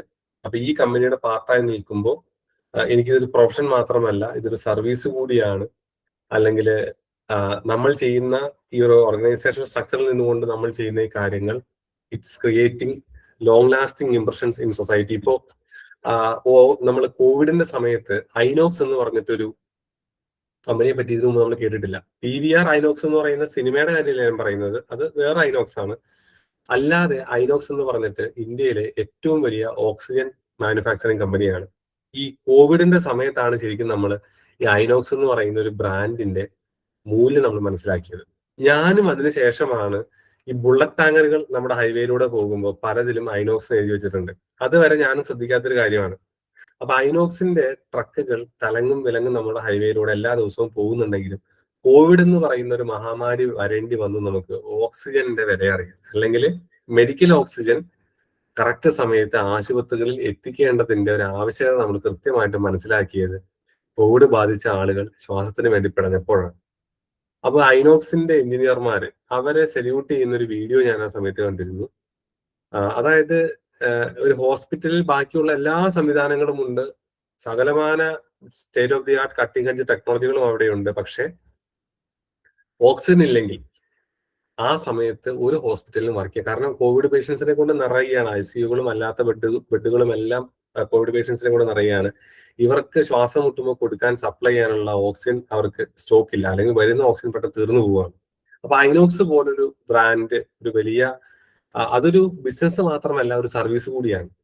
അപ്പൊ അങ്ങനെയുള്ള കമ്പനികളിലാണ് നിങ്ങൾ ജോലി ചെയ്യുന്നത്, അല്ലെങ്കിൽ അവിടെയാണ് നിങ്ങൾ ജോബ് ഓപ്പണിങ്ങിന് ഇന്റർവ്യൂവിന് പോകുന്നതെങ്കിൽ നിങ്ങൾക്ക് തീർച്ചയായിട്ടും പറയാം, ഇതെനിക്കൊരു പ്രൊഫഷൻ മാത്രമല്ല, തീർച്ചയായിട്ടും എനിക്കതൊരു ഒരു സർവീസിന്റെ കൂടി ഭാഗമാണ്. അത് എന്നെ വല്ലാതെ മോട്ടിവേറ്റ് ചെയ്യുന്നുണ്ട് എന്നൊക്കെ പറയാം. ഇത് എല്ലായിടത്തും പോയി പറയണമെന്നുള്ളതല്ല ഞാൻ പറഞ്ഞത്. ഐനോക്സിന്റെ കാര്യത്തിലാണെങ്കിൽ നിങ്ങൾക്ക് പറയാം. ഇതേപോലെ നിങ്ങൾ നിൽക്കുന്ന മേഖല ഏതാണ്, ആ മേഖലയുമായി ബന്ധപ്പെട്ട് നിങ്ങൾക്ക് എന്തെങ്കിലും ഒരു മോട്ടിവേഷണൽ ഫാക്ടർ നിങ്ങളുടെ ഉള്ളിൽ ഉണ്ടാകണം. ഇനി ഇല്ലെങ്കിൽ പോലും, നുണ പറയണമെന്നല്ല പറയുന്നത്, പക്ഷെ ഇന്റർവ്യൂ ബോർഡിന് മുന്നിൽ നിങ്ങൾ അങ്ങനെ പറഞ്ഞ് ഫലിപ്പിക്കാൻ തയ്യാറായിട്ട് വേണം നിങ്ങൾ പോകാനുള്ള എന്നുള്ളതാണ്. പിന്നെ മറ്റൊരു കാര്യമാണ്, അത് എസ്പെഷ്യലി വനിതാ കാൻഡിഡേറ്റ്സിനോടാണ്, ലേഡീസിനോടാണ് പറയാനുള്ളത്. നിങ്ങളോട് ഈ ഷിഫ്റ്റ് സമ്പ്രദായം ഉണ്ടല്ലോ പലപ്പോഴും. അപ്പൊ ചിലപ്പോൾ നിങ്ങൾക്ക് ചില സ്ഥാപനങ്ങളിലൊക്കെ അല്ലെങ്കിൽ HA പോസ്റ്റുകളിലൊക്കെ നൈറ്റിലും ജോലി ചെയ്യേണ്ട സാഹചര്യങ്ങൾ വന്നേക്കാം. എല്ലായിടത്തും നിന്നല്ല ഞാൻ പറഞ്ഞത്. അപ്പോ അങ്ങനെയുള്ള സമയത്ത് നിങ്ങളോട് ചിലപ്പോൾ ചോദിച്ചേക്കാം, ചിലപ്പോഴല്ല എന്തായാലും ചോദിച്ചേക്കാം, നിങ്ങൾക്ക് ഷിഫ്റ്റിൽ വർക്ക് ചെയ്യാൻ. ചിലപ്പോൾ നിങ്ങൾക്ക് രാത്രി വർക്ക് ചെയ്യേണ്ട വന്നേക്കാം, ചിലപ്പോൾ നിങ്ങൾക്ക് പകൽ വർക്ക് ചെയ്യേണ്ട വന്നേക്കാം. ഇത് രണ്ടും അല്ലാത്ത സമയത്ത് ചിലപ്പോൾ നിങ്ങൾക്ക് ചില ഷിഫ്റ്റുകളിൽ വർക്ക് ചെയ്യേണ്ട വന്നേക്കാം. അങ്ങനെയുള്ള കാര്യങ്ങൾ നിങ്ങളോട് ചോദിക്കുന്നത് വേറൊന്നുമല്ല, നിങ്ങൾ ഫ്ലെക്സിബിൾ ആണോ എന്ന് അറിയാൻ വേണ്ടിയിട്ടാണ്. അപ്പൊ ആ ചോദ്യം നിങ്ങളൊന്ന് പ്രതീക്ഷിച്ചിട്ട് വേണം പോകാൻ. അവിടെ നിങ്ങൾ ചൂടിപ്പോകരുത്, പകച്ചു പോകരുത്, പതറിപ്പോകരുത്. നിങ്ങൾ ഫ്ലെക്സിബിൾ ആണ് എന്ന് കാണിക്കുന്ന എന്ത് മറുപടിയും അവർക്ക് കൊടുക്കാം. അല്ലാതെ ഞാൻ വൈകിട്ട് ഇനി എന്തൊക്കെ സംഭവിച്ചാലും 4 മണിക്ക് അല്ലെങ്കിൽ 5 മണിക്ക് വീട്ടിൽ പോകുമെന്നുള്ള ഒരു കടുംപിടുത്തം നിങ്ങളുടെ ഉത്തരത്തിൽ പാടില്ല. പറയുന്നത് ഈ കൊടുക്കുന്ന ഉത്തരങ്ങൾ അത് നിങ്ങൾ ചെയ്യാൻ പറ്റുവാണെങ്കിൽ മാത്രമാണ് കൊടുക്കാവുള്ളൂ. കാരണം അങ്ങനെ ഒരു കാര്യം പറഞ്ഞിട്ട് നിങ്ങൾ കയറുമ്പോൾ തന്നെ നിങ്ങൾക്ക് നൈറ്റ് ഷിഫ്റ്റ് ഇട്ട് കഴിഞ്ഞാൽ പിന്നെ നിങ്ങൾക്ക് ബുദ്ധിമുട്ടാവും. അപ്പൊ അതുകൊണ്ട് നിങ്ങൾ ഫ്ലെക്സിബിൾ ആണെങ്കിൽ, അല്ലെങ്കിൽ ഇവര് നോക്കുന്നത് ഫ്ലെക്സിബിൾ ആയിട്ടുള്ള കാൻഡിഡേറ്റ്സിനെ ആയിരിക്കും. അപ്പോ ഷിഫ്റ്റ് സമ്പ്രദായത്തിൽ are you willing to work in shifts എന്ന് ചോദിച്ചു കഴിഞ്ഞാൽ ആ ചോദ്യത്തിന്റെ ഉത്തരം എന്ന് പറയുന്നത് അവരുദ്ദേശിക്കുന്നത് നിങ്ങൾ ഫ്ലെക്സിബിൾ ആണോ എന്ന് അറിയാൻ, എന്ന് നിങ്ങളെ ഒന്ന് അളന്ന് മനസ്സിലാക്കാൻ വേണ്ടി മാത്രമാണ്. അപ്പൊ ആ ചോദ്യത്തിന് ഉത്തരം കൊടുക്കുമ്പോൾ അങ്ങനെയുള്ള ഒരു കാര്യം കൂടി ഓർത്തു വയ്ക്കുക. അത് പലപ്പോഴും പല ഇന്റർവ്യൂവിലും അത് ചോദിക്കാറുള്ള ഒരു സാധനമാണ്. പിന്നെ വേറൊരു കാര്യമുള്ളത്, ഈ റിട്ടൻഷൻ സ്ട്രാറ്റജി എന്നുള്ളൊരു സാധനമുണ്ട്. അതായത് നിങ്ങളുടെ കരിയർ ഇങ്ങനെ ഒരു സൈഡിലൂടെ ഡെവലപ്പ് ചെയ്യുന്നു, അതോടൊപ്പം തന്നെ നിങ്ങളുടെ ലൈഫ് വേറൊരു രീതിയിൽ പോകുന്നു. അപ്പൊ ഈ കരിയറിനെയും ലൈഫിനെയും കൂടി ഒരു വർക്ക് ലൈഫ് ബാലൻസ് വേണം. അപ്പൊ ഇതിനെ എങ്ങനെയാണ് നിങ്ങൾ ബാലൻസ് ചെയ്യുക, അതിന് നിങ്ങൾ ഉപയോഗിക്കുന്ന സ്ട്രാറ്റജി എന്താണെന്ന് ചോദിച്ചു കഴിഞ്ഞാൽ നിങ്ങൾ എന്ത് പറയും? അല്ലെങ്കിൽ അവർ ചിലപ്പോൾ നിങ്ങൾക്കൊരു ഇത് തരാം. ഇപ്പൊ നിങ്ങൾക്കിപ്പോ അടുത്ത വർഷം നമ്മുടെ ഹോസ്പിറ്റൽ അല്ലെങ്കിൽ നമ്മുടെ ഫേം ഇങ്ങനെ ഒരു പാരഡൈം ഷിഫ്റ്റിന് വിധേയമാവുകയാണ്. അപ്പോ നിങ്ങൾക്ക് കുറച്ചുകൂടി സമയം ഈ സ്ഥാപനത്തിൽ സ്പെൻഡ് ചെയ്യേണ്ടി വരും, കുറച്ചുകൂടി നിങ്ങൾ എഫേർട്ട് ഇട്ട് വർക്ക് ചെയ്യേണ്ടി വരും. അത് നിങ്ങളുടെ പേഴ്സണൽ ലൈഫിനെ ബാധിച്ചേക്കാം. അപ്പൊ അങ്ങനെ വരുമ്പോൾ നിങ്ങൾ എങ്ങനെയാണ്, കുഞ്ഞു കുട്ടികളുള്ളവരുണ്ടാകാം, ഹസ്ബൻഡും വൈഫും രാവിലെ ജോലിക്ക് പോകാൻ വേണ്ടി വീട്ടിൽ നിന്ന് ഇറങ്ങിയാൽ പിന്നെ വൈകുന്നേരം രാത്രി മാത്രം തിരിച്ചെത്തുന്ന വീടുകളുള്ള ആളുകളുണ്ടാകാം. നമ്മുടെ എല്ലാ സാഹചര്യങ്ങളും വ്യത്യസ്തമാണ്. ഏജ്ഡ് ആയിട്ടുള്ള പേരൻസ് ഉള്ളവരുണ്ടാകാം. അപ്പൊ പേഴ്സണൽ വർക്ക് ലൈഫ് ബാലൻസ്, അതിനെ that is one of the struggling part in case of me. Fareeda തുറന്ന് പറഞ്ഞിട്ടുണ്ട്. ഇങ്ങനെ ഒത്തിരി പേരുണ്ട്, എനിക്കറിയാം, അതുകൊണ്ടാണ് ഞാൻ പറഞ്ഞത്. അപ്പൊ ഇതിനെ നിങ്ങളെ റിട്ടൻഷൻ ചെയ്ത് നിർത്തുന്ന, അല്ലെങ്കിൽ ഈ ജോബിനെ കളയാതെ ഇതിനെ എങ്ങനെ നിങ്ങൾ ബാലൻസ് ചെയ്ത് പോകുമെന്നുള്ളതിന്, അതിനും ഞാൻ പറയുന്നത് ഒരു ടൈലർ മെയ്ഡ് ആയിട്ടുള്ള ഒരു ഉത്തരം. ഇപ്പൊ ഫരീദയ്ക്ക് ഒരു ഉത്തരം ഉണ്ടെങ്കിൽ ഇപ്പൊ അരുണ ആ ഒരു ഉത്തരമായിരിക്കില്ല പറയാനുണ്ടാവുക. പക്ഷെ അങ്ങനെ ഒരു ചോദ്യം വന്നു കഴിഞ്ഞാൽ, ഇതിനെ എങ്ങനെ നിങ്ങൾ ബാലൻസ് ചെയ്ത് കൊണ്ടുപോകും എന്നുള്ളൊരു ചോദ്യം വന്നു കഴിഞ്ഞാൽ, അതിനൊരു കൺവിൻസിങ് ആയിട്ടുള്ള ആൻസർ നിങ്ങളുടെ ജീവിത സാഹചര്യം എന്താണ്, ആ ജീവിത സാഹചര്യത്തിൽ നിന്നുകൊണ്ട് നിങ്ങൾക്ക് കൊടുക്കാവുന്ന മനോഹരമായ ഒരു മറുപടി എന്തായാലും ഉണ്ടാകും. അവിടെ നമ്മള് അല്ലെങ്കിൽ പോണോടത്തോളം പോട്ടെ സാർ, കിട്ടുന്നതായി, ഇപ്പൊ എനിക്ക് ചെറിയൊരു ജോലിയാണ് ആവശ്യം എന്നുള്ള രീതിയിലേക്ക് പറഞ്ഞു കഴിഞ്ഞാൽ അവിടെ തന്നെ ഒരു നെഗറ്റീവ് ഇംപ്രഷൻ വരും. അല്ലെങ്കിൽ എന്റെ വിധി ഇതാണ്, എനിക്ക് ഇങ്ങനെയൊക്കെ പറ്റൂ. ഈ വിധി അല്ലെങ്കിൽ ഞാൻ ഇങ്ങനെയാണ് എന്നുള്ള കാര്യങ്ങൾക്കൊന്നും ഇന്റർവ്യൂ ബോർഡിന് മുന്നിൽ ഒരു എന്താ പറഞ്ഞ ഒരു വാലിഡിറ്റി ഇല്ല, അല്ലെങ്കിൽ അതൊരു പോസിറ്റീവ് ആയിട്ടുള്ള ഒരു കാര്യത്തിലേക്കല്ല ലീഡ് ചെയ്യുന്നത്. അപ്പൊ വീണ്ടും പറയുകയാണ്, നമ്മളുടെ എല്ലാ അവസ്ഥ ഡിഫറെന്റ് ആയിട്ടുള്ള മനുഷ്യന്മാരാണ് നമ്മളെല്ലാവരും. അപ്പൊ നമ്മൾക്ക് നമ്മുടെ വർക്ക് ലൈഫ് ബാലൻസ് എങ്ങനെ കൊണ്ടുപോകാം എന്നുള്ളതിന് നമ്മൾ തന്നെയാണ് ഒരു ഉത്തരം കണ്ടെത്തേണ്ടത്. അത് ജെന്യുവിൻ ആയിട്ടുള്ള ഒരു ഉത്തരമാണെങ്കിൽ തീർച്ചയായിട്ടും അതിന് മാർക്ക് ചെയ്യപ്പെടും. ജെനുവിൻ ആണെന്ന് അവർക്ക് തോന്നിക്കഴിഞ്ഞു കഴിഞ്ഞാൽ തീർച്ചയായിട്ടും ആ കാര്യം അവര് നോട്ട് ചെയ്യും, അതിന് നിങ്ങൾക്ക് എന്തായാലും മാർക്ക് തരികയും ചെയ്യും. അപ്പൊ അതുകൊണ്ട് ആ ചോദ്യം കൂടി നിങ്ങൾ കരുതിയിരിക്കുക. പലപ്പോഴും പല ഇന്റർവ്യൂവിലും പോയിട്ട് പലരും കരഞ്ഞുകൊണ്ട് വരുന്നത് ഈ ഒരു കാര്യം കൊണ്ടാണ്. അതായത് അല്ലെങ്കിൽ ജോലി കിട്ടിയ ശേഷവും പലർക്കും അത് പാതി വഴി ഉപേക്ഷിക്കേണ്ടി വരുന്ന ഒരു പ്രശ്നം ഇതാണ്, വർക്ക് പേഴ്സണൽ ലൈഫ് ബാലൻസ്. ഇപ്പൊ ഇന്ന് തന്നെ ഞാൻ ഓഫീസിൽ നിന്ന് പോരുമ്പോൾ 5 മണി വരെ ഓഫീസിൽ നിന്ന് നമ്മൾ വർക്ക് ചെയ്യും. അത് കഴിഞ്ഞ് പോരുമ്പോൾ ഇന്നുകൂടി വൈകുന്നേരം ഞാൻ എന്റെ പ്രിയപ്പെട്ട ഒരു സുഹൃത്തിനോട് പറഞ്ഞേ ഉള്ളൂ, അവൾക്ക് വീട്ടിൽ ചെല്ലുമ്പോൾ ഈ പറഞ്ഞ പോലെ 2 മക്കളുണ്ട്, ഹസ്ബൻഡ് ഒരു സ്ഥലത്ത് ജോലി ചെയ്യാണ്, അദ്ദേഹം വരുമ്പോൾ രാത്രി 8:30-8:45 സമയമാകും. പിന്നെ ഇവിടെ പറയുന്നത് വീട്ടിൽ ചെന്ന് പ്രാർത്ഥിച്ച് ഭക്ഷണം കഴിച്ച് ഉറങ്ങാനുള്ള സമയമുള്ളൂ. എക്സ്ക്യൂസ് മീ, ആ. അപ്പോ നമ്മള് ഇങ്ങനെ ഇത്തരത്തിലുള്ള ചോദ്യം പറയുമ്പോൾ നമ്മള് ടൈം മാനേജ്മെന്റിൽ സ്ട്രെസ് ചെയ്യുന്നത് നല്ലൊരു ഓപ്ഷൻ അല്ലായിരിക്കാം. ഒന്നുകൂടെ പറഞ്ഞ അരുൺ, എന്തിൽ സ്ട്രെസ് ചെയ്യുന്നത്? ടൈം മാനേജ്മെന്റില് അതെ, ടൈം മാനേജ്മെന്റിൽ സ്ട്രെസ് ചെയ്യാം തീർച്ചയായിട്ടും. ടൈം മാനേജ്മെന്റ്, അതാണ് ഞാൻ പറഞ്ഞത്. അതായത് നിങ്ങൾക്ക് ഇപ്പോ ചിലരുടെ വീട്ടിൽ സപ്പോർട്ടീവ് ആയിട്ടുള്ള പേരൻസ് ഉണ്ടാവും. അങ്ങനെയാണെങ്കിൽ അവർക്ക് ഇപ്പോൾ കുറച്ച് വൈകി ചെന്നാലും കുഴപ്പമില്ല. ഞാനിപ്പോ എന്റെ ഒരു സുഹൃത്തിന്റെ കഥ ഞാൻ പറഞ്ഞു വന്നത് അതിലേക്കാണ്. അതായത് വീട്ടിൽ ചെല്ലുമ്പോൾ പ്രാർത്ഥിച്ചിട്ട് ഭക്ഷണം കഴിച്ചിട്ട് ഉറങ്ങാനുള്ള സമയമുള്ളൂ, പിറ്റേന്ന് രാവിലെ ഓഫീസിലേക്ക് വരേണ്ടി വരും. കുട്ടികളുടെ കാര്യം നോക്കാൻ സമയമില്ല എന്ന് പറഞ്ഞാൽ സുഹൃത്ത് ഇന്നും ആശങ്കപ്പെട്ടിട്ടാണ് വീട്ടിലേക്ക് പോയത്. അപ്പോ ഞാനും പറഞ്ഞത് അത് തന്നെയാണ് അദ്ദേഹത്തോട്. ഈ നമുക്ക് കിട്ടുന്ന ഈ ടൈമിനെ നമ്മൾ എങ്ങനെ, അതായത് വീട്ടിൽ ചെന്ന ശേഷം ഇപ്പൊ ചിലർക്ക് ഈ ഫോണാണ് ഏറ്റവും വലിയ അപകടം. നമ്മുടെയൊക്കെ ബോസുമാര്, എന്റെ നിങ്ങളുടെ ഒക്കെ ബോസുമാര് ചെയ്യുന്ന ഒരു വൃത്തികേട്, ഞാൻ അങ്ങനെ തന്നെ പറയുള്ളൂ, വൃത്തികേട്. കഴിഞ്ഞ ദിവസം കൂടി പത്രത്തിൽ വാർത്ത ഉണ്ടായിരുന്നു, ദ റൈറ്റ് ടു ഡിസ്കണക്ട് എന്ന് പറഞ്ഞിട്ട്. നിങ്ങൾ ഓഫീസിൽ നിന്ന് പോന്നു കഴിഞ്ഞാൽ അല്ലെങ്കിൽ നിങ്ങളുടെ ഒരു ലീവ് ആണെന്ന് പറഞ്ഞു കഴിഞ്ഞാൽ നിങ്ങളുടെ എംപ്ലോയർക്ക് പിന്നെ നിങ്ങളെ വിളിക്കാനുള്ള നമ്മളൊരു അടുപ്പത്തിന് പുറത്ത് അല്ലെങ്കിൽ ബോസുമായിട്ടുള്ള ഒരു സ്നേഹത്തിന് പുറത്തൊക്കെ നമുക്ക് ഫോൺ എടുക്കാൻ സംസാരിക്കാം. അല്ലാതെ നമ്മൾ ലീവ് എടുത്ത് നമ്മളൊരു അടിയന്തര ആവശ്യത്തിന് പോകുമ്പോൾ നമ്മളിങ്ങനെ നിരന്തരം ഫോണിൽ വിളിച്ചുകൊണ്ടിരിക്കുന്ന ഒരു മാനേജറോ ബോസോ ആണ് നമ്മുടെ മുകളിലുള്ളതെങ്കിൽ തീർച്ചയായിട്ടും നമുക്ക് ഇറിറ്റേഷൻ തോന്നും. അപ്പൊ അത് നമ്മളെ പോലെ തന്നെ അല്ലെങ്കിൽ ബോസിന്റെ സമയത്തെ പോലെ തന്നെയാണ് നമ്മുടെ സമയം എന്നുള്ള ഒരു കാര്യം അദ്ദേഹം മനസ്സിലാക്കേണ്ടതുണ്ട്. പലപ്പോഴും അത് ചെയ്യാറില്ല. ഞാൻ എന്റെ ഓഫീസിൽ നിന്നൊക്കെ വിളിക്കാറുണ്ട്. നമ്മൾ എന്തെങ്കിലും അത്യാവശ്യമായിട്ട് പോയി കഴിയുമ്പോൾ ഇങ്ങനെ വിളിച്ചുകൊണ്ടേയിരിക്കും. ഒരാവശ്യം ഉണ്ടെങ്കിലും ഇല്ലെങ്കിലും ഒക്കെ. ചിലപ്പോൾ അവരുടെ മേശപ്പുറത്തിരിക്കുന്ന സാധനം തുറന്നു നോക്കി കഴിഞ്ഞാൽ ഇതിനുള്ള ഉത്തരം കിട്ടും, പക്ഷെ അവർ ചെയ്യില്ല. അപ്പൊ അതുകൊണ്ട് അരുൺ പറഞ്ഞ പോലെ ഈ ടൈം മാനേജ്മെന്റിൽ ഫോക്കസ് ചെയ്ത് കൊടുക്കുന്ന ഉത്തരങ്ങൾ തീർച്ചയായിട്ടും വാലിഡ് ആയിരിക്കും. അത് ഇപ്പൊ ചിലർക്ക് വീട്ടിൽ ചെന്നാൽ 1 മണിക്കൂർ അല്ലെങ്കിൽ 1.5 മണിക്കൂർ. ഞാൻ എന്റെ ഓഫീസിലൊക്കെ ഞാൻ വർക്ക് ചെയ്യുന്നത് കാലടിയിലാണ്, സംസ്കൃത യൂണിവേഴ്സിറ്റിയിലാണ്.